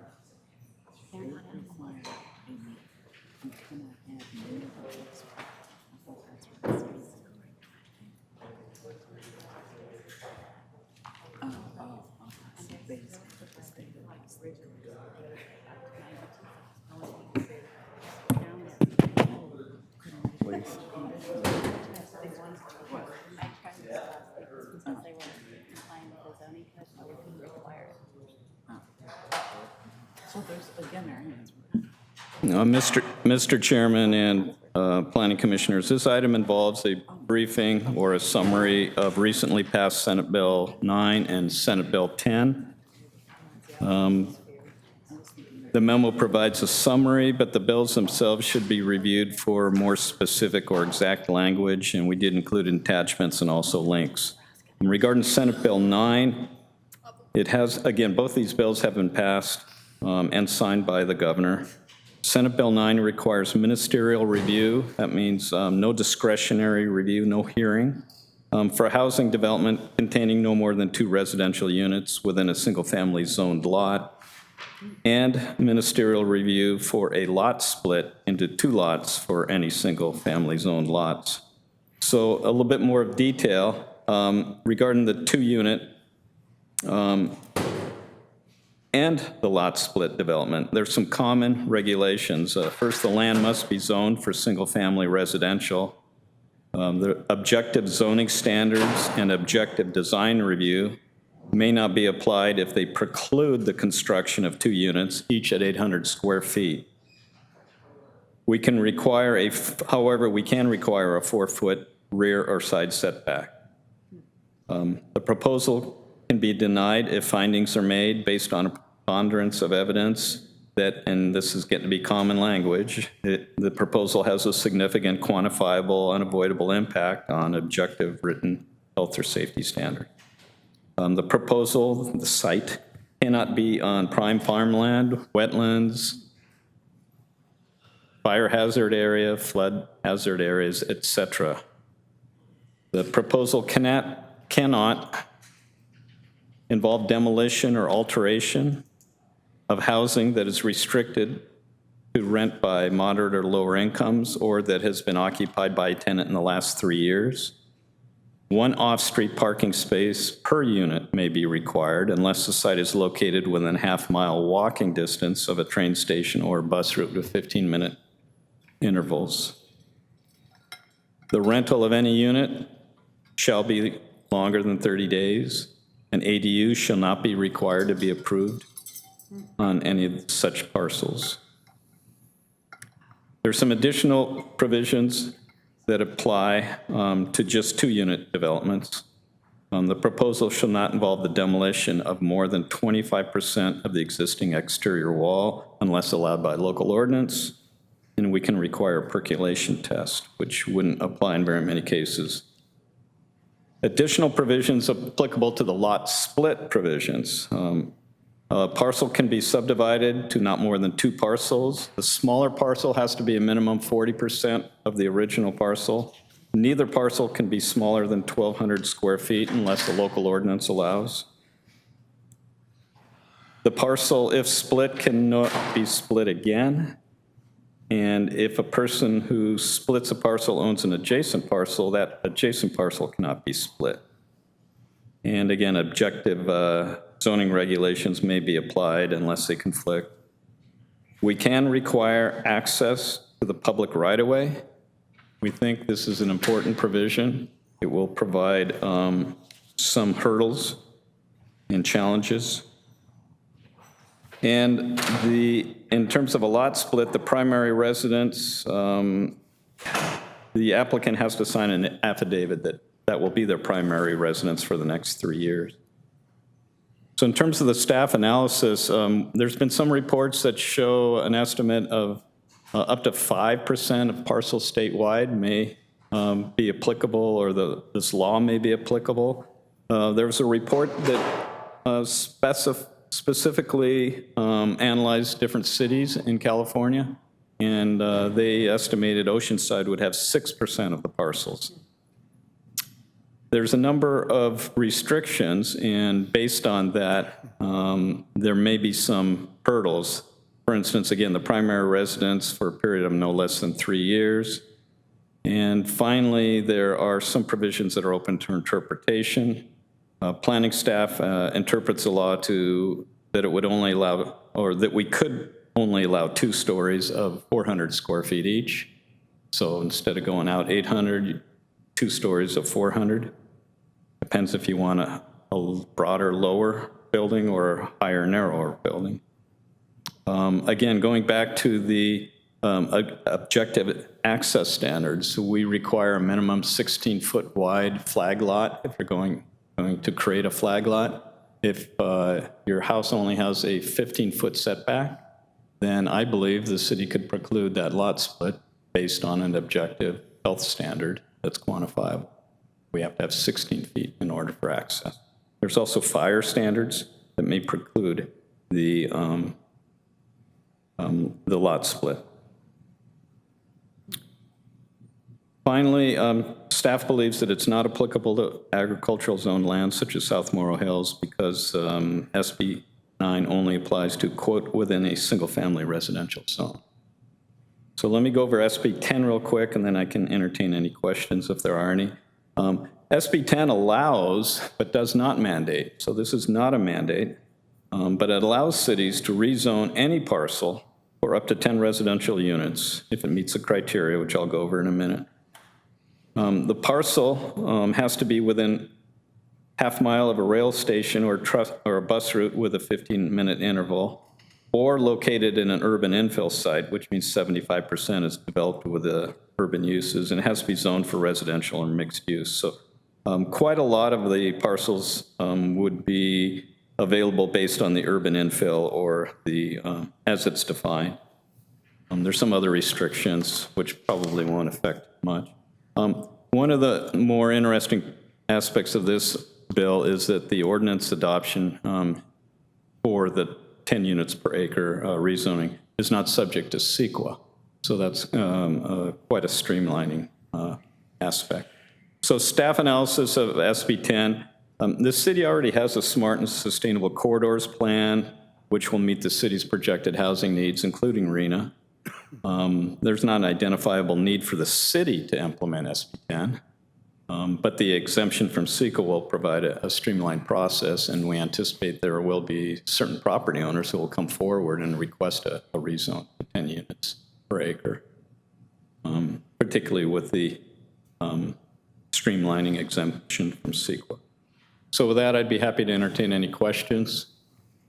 It is early in the analysis as other people analyze it, and as we go forward, we may have more additional information and even revisions or corrections. It's gotten a lot of attention. We've already had people come to the counter. Oh, I'm sorry, it's effective January 1, regardless of whether we adopt an ordinance or not. So. Yes, question. It's SB 9, right? The first one. Okay.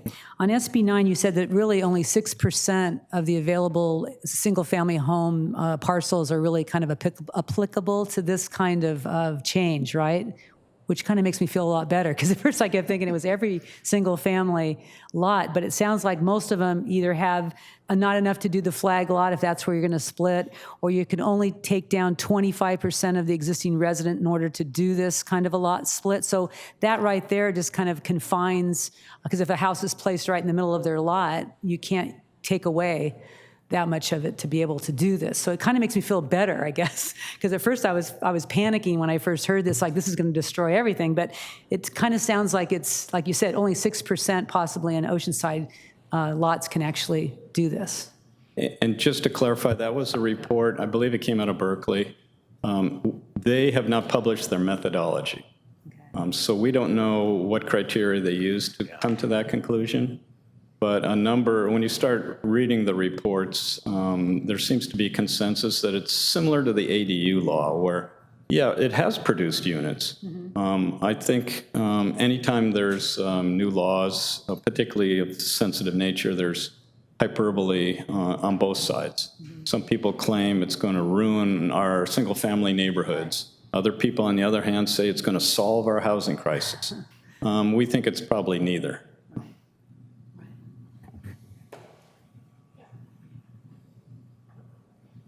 You know, I find all this really interesting. These mandates, I think is the right word, Susan. these mandates from the state, the basis of which are, you know, we need to do something about the housing shortage. Why doesn't the state, in that vein, do something about the short-term vacation rental situation? Because the short-term vacation rentals take away from the housing stock. So and this is just a rhetorical question. But, you know, it just now occurred to me, it's like, you know, they're so intent on addressing the housing shortage. It sure would go a long way to have some state-level policies that limit short-term vacation rentals in the state. Could the state do that? Well, they could, couldn't they? But I know you're not a legislator. Yeah. State. Yeah. A couple of instances, this particular law, SB 9, requires that they not be short-term rented. So there is a mandate on short-term rentals with this law. With our ADU law, the state allowed cities to restrict ADUs to no short-term rentals, and our city chose to take that option. Yeah. I agree with your sentiments that short-term rentals affect our long-term housing. There's also other goals, as we've discussed regarding this city, our tourist economy, long-term, poor choice of words, short-term rentals that have been used for quite a while. So there's existing situations. Yeah. Thank you. Will the city have any flexibility in how much or how little of either SB 9 or 10 that they adopt? Well, let's go with SB 10. It's not a mandate. Again, the city could, I don't want to speak for the city. Maybe the city wants to adopt some of these ordinances that allows for greater demolition so that you can get a flag lot created. I don't know, but there are some options for the city. I believe there's 2 provisions that say unless a local ordinance provides for it. There are some areas that we think are open to interpretation, but the city can make an interpretation. This memo actually went to the council members. You'll see the subject or the title, who it's to, and we're informing them of these interpretations that the planning staff believes we can make. Jeff, are some of these issues going to be brought up as part of the general plan update? Are we going to be looking at those more closely in the residential land use areas, residentially zoned, and see how they may impact those areas? I'm not sure there's going to be any policy to restrict it. In terms of projecting growth, again, our general plan update is virtually putting all our growth into our corridors and not in our neighborhoods. This could affect our neighborhoods, similar to ADUs, though. Again, like I said to Louise, the early consensus is it's not going to be applicable across the board. So Specifically with the SB 10, though, where that one would allow us to do some additional streamlining, and could we restrict it to certain areas of the city as part of the general plan update, or even separately, just where it makes sense if we looked at it more closely? yeah, we could. Again, it's not a mandate. And again, planning staff, our analysis is that it's not necessary. We're not recommending that the city allow these. But again, on case-by-case basis, developer or property owner will come to this podium, and you guys will be reviewing a request in the near future, I'm sure. But I agree with you in terms of our general plan update. We're not going to be proposing the city adopt an ordinance allowing this. We don't need it for our housing, and it would have impacts on our existing neighborhood. I think one of the things that I keep noticing, the more the state tries to fix things, they just keep layering legislation after legislation and mandates at the local level, where if they just pulled some of those back and allowed development to happen more easily, like, say, eliminating CEQA or omitting or exempting certain projects that we already have identified in our general plan in that area. They meet the zoning, they meet our land use. We've analyzed all of the potential impacts associated with those. If they just didn't have to go through the CEQA hoops, we'd have stuff built a couple of years faster.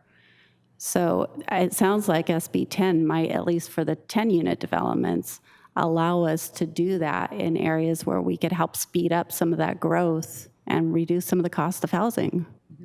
Yeah, I agree with you in that regard. The CEQA streamlining, it could facilitate housing development in areas where we want it. We are anticipating with our Sustainable Corridors plan that with the CEQA document being a programmatic CEQA document, subsequent development projects can tier off that, and that'll be streamlined in effect. They won't have to go through the full CEQA process. So we're anticipating eventually to get just where you're talking about is in our corridors where we want to facilitate development, we should streamline development review, CEQA, housing by right, other facilitating efforts. I have one more. Just throw your pen at me. This will be my last comment. You made a statement about that within SB 9, I think it was SB 9, it might have been SB 10, about the prime farmland, that it wouldn't be applicable to the prime farmland. And you also said that staff was not going to try to push that kind of development into those areas, which I appreciate that. But in Southmore Hills, 3,500 acres, there's only a small portion of that land that's actually being classed as prime. In fact, the majority of North River Farms is on probably all of the prime farmland we have out there is where North River Farm sits, which is going to be built anyway. So, but is it going to just mean farmland, not so much just prime farmland, or just, because that's, when you say just prime, then it throws out a lot of the other areas in Southmore Hills because it's not classed as prime. Yes, we agree with your analysis that only about 10% Southmore Hills is on prime or important farmland. Right. Again, as part of the analysis, there's an ambiguity. Clearly, if it's on prime land, this bill isn't applicable. It doesn't state outright that all agricultural land it's not applicable, but it does say that it's only applicable to land zoned for single-family residential. Based on that clause, planning staff believes that it would not be applicable in Southmore Hills because, our agricultural zone, all of Southmore Hills is zoned agricultural, except for North River Farms now. Our agricultural zone allows for single-family residential, but that's not the same as being zoned for single-family residential. Our open space zones allow for single-family residential. We don't think this would apply to open space lands. Okay, cool. I'm done, no more pens. Done? Okay, no more pens. Jeff, you had one more thing for us, the Planning Commission calendar for 22? Yes, we, each year we bring it to you. If you see any conflicts, let us know. This is the night to adopt it, though. We try and keep it every other week. And your standard schedule is the second and fourth Monday of the month. Life is not always neat and convenient, and sometimes there's a Monday holiday, et cetera. We also want to keep it the opposite week of the council, but sometimes that doesn't work because of holidays, et cetera. And sometimes there's a fifth Monday. So Yvette, our administrative clerk, did a really good job of trying to sort it all out, and this is what we're bringing forward. If you see any problems, let us know, but otherwise we appreciate some kind of a nod of acceptance. Can I get some nods? I'm seeing nods everywhere. Good. Thank you, Jeff. So we'll go to commissioner reports. I'll start off. I don't really have anything this evening. Good discussion, though. I appreciate everybody's patience and listening to the item. Like I tried to articulate in my commentary, we're seeing a lot of change in Oceanside, and some of it's a little bit more difficult than the other stuff. I know I was downtown Oceanside probably 2 or 3 months ago, and I hadn't been downtown in a while. And honestly, I stepped out of the car and I didn't know where I was for a moment because it looks so dramatically different than what I remember downtown Oceanside to be. So I imagine with a development like this coming into your neighborhood or very nearby, and if you've been there for many, many years, it can be somewhat uncomfortable and create some tension. So we're likely to see more of these sort of developments occur or come to us. So Vice Chair Morrissey? No report. Commissioner Obama? No report. Thank you. Commissioner Custer?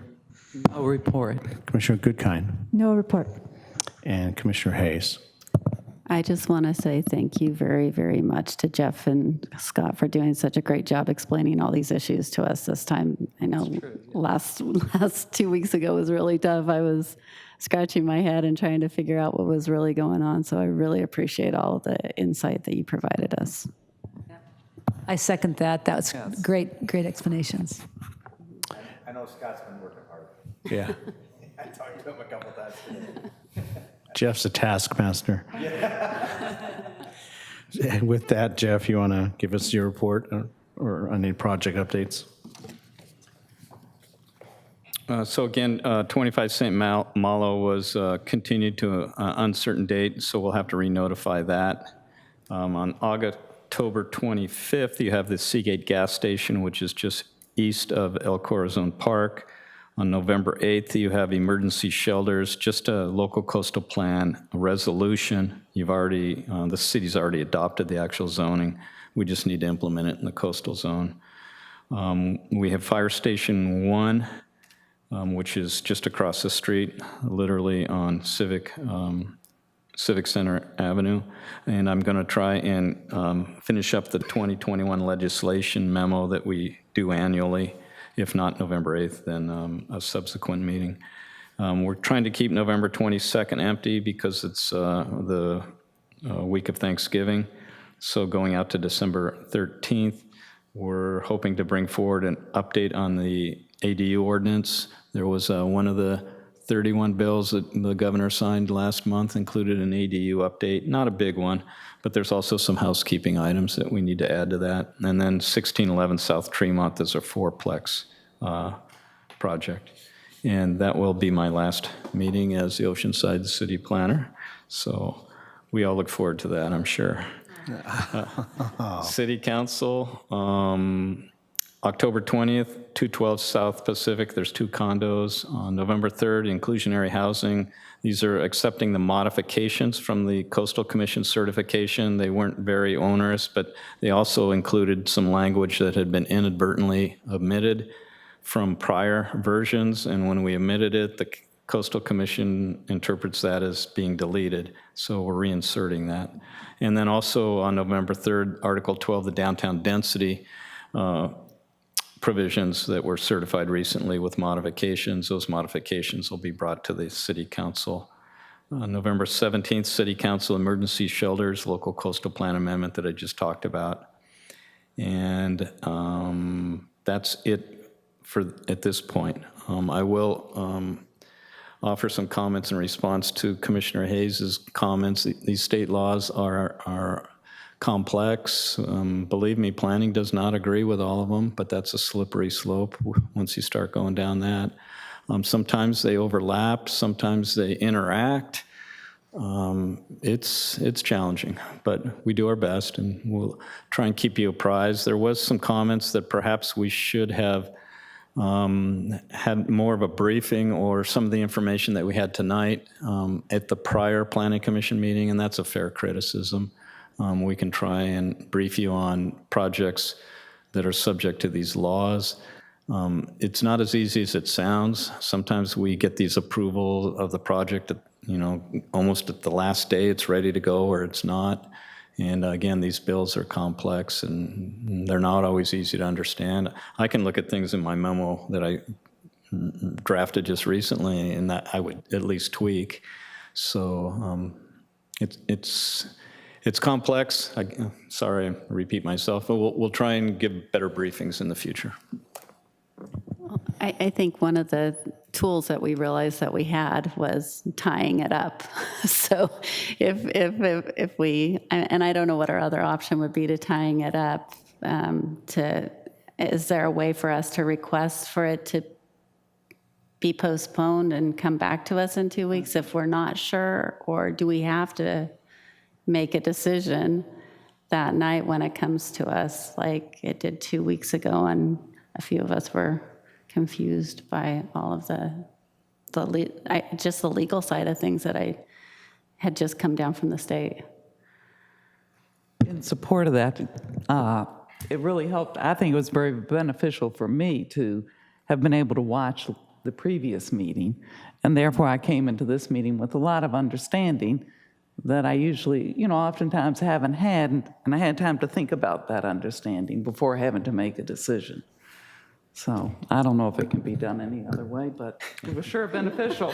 I know it was. To that point, as Jeff indicated, and I had a conversation with Jeff some time ago, that if we see something on the upcoming agenda that is a little more complex and we want more information, we can. Jeff has offered to do briefings one-on-one so that, you can get a better understanding. So, but it's reaching out to the city planner to do that. So I think that offer's still on the table, although I know Jeff's leaving, but I think the general idea is there. Well, and Chairman, I know that's the conversation you and I had, but more recently, particularly based on this project tonight, we feel that perhaps we can do a briefing for the entire Planning Commission, the meeting before when the project's coming. Somebody mentioned the density bonus laws. We've got, I think, maybe 4 or 5 projects. It's a very popular provision for the developers because they get the extra density and they can waive development standards. And they know that it ties the city's hands. So there's a number of them coming forward. It's interesting to compare it to some of the other laws. Like, remember we discussed SB 35, which provides ministerial review of housing projects. Well, they have to be 20% affordable, and they don't provide any waivers. We haven't had one SB 35 project since the bill was passed. So sometimes the state's efforts are more taken advantage of than others. But in terms of the question, can you send it back? Well, let's start with just a project. Keep the density bonus out, at least for now. You can always ask for more information, and then we can bring it back. I would be careful to explain what that information is. Yeah. I don't think you can just send it back, well, can we get more information, and sometimes based on, I don't know, testimony, sentiments, whatever, the public, well, can't we do something? Let's just send it back. Well, I would caution against that. If you really want more information on something, that's fine. But I don't know, Barbara? Yes.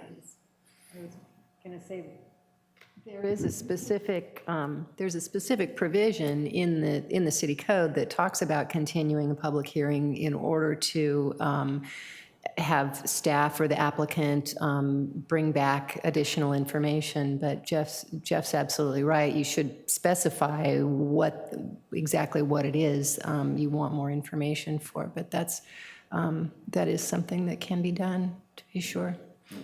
And again, not to beat this horse, but hypothetically, if you wanted more information on reducing the fourth story down to 3, I don't know if that would be valuable new information or a legitimate request, because our analysis shows you can't request that. What more information do you want?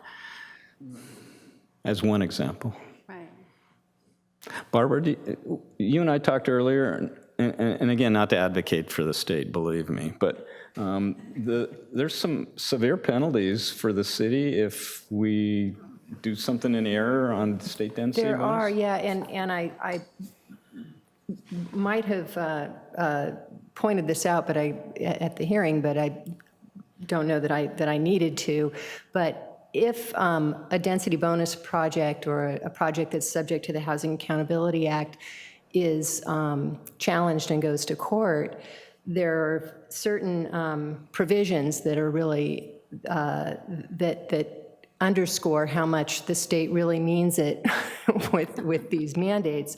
And one of them is that the city bears the burden of proof for denial, which is different from the normal standard when projects go forward. The second is that there are attorney's fees are required to be awarded to the developer if the denial was found to be in violation of the Housing Accountability Act or the density bonus law. And then finally, and this is what Jeff was just referring to, there are penalties. There's a fine in the minimum amount of $10,000 per unit in the project for failure to comply with the Housing Accountability Act. And if the project is denied in bad faith, those fines are multiplied by 5. Now, you do have, that's only after it's gone to court and the court has issued an order saying you have to comply with this, and then you don't do it after 60 days. So you can avoid those fines by complying, but they are significant. I mean, they're not messing around. So to go against what the state tells us to do will cost the city a lot of money. Exactly. To try to go That's right. against it, let's say. Yeah. If we do it wrong. Right, okay. Something to think about. Okay. Are we? Okay. Question for you, though, Jeff. So your replacement, is that being, will there be a new Jeff in the time you're leaving, or is there going to be sort of an interim person taking your role for a bit? Well, I've requested a clone for several years now, but they haven't budgeted. If he was smart. I gave 3 months' notice intentionally so that they could hopefully minimize any vacancy because that just falls on somebody else. Believe it or not, I actually am busy. So I believe the recruitment ends in mid-November, and my last day is December 17th, so it gives them about a month to find somebody and recruit them, offer salary, all that. And if they don't make it, well, you go into the holiday season, for the next couple of weeks anyways. So. Okay. Well, we're glad we have you at least for a little bit, so. Okay, with that being said, I think we're adjourned.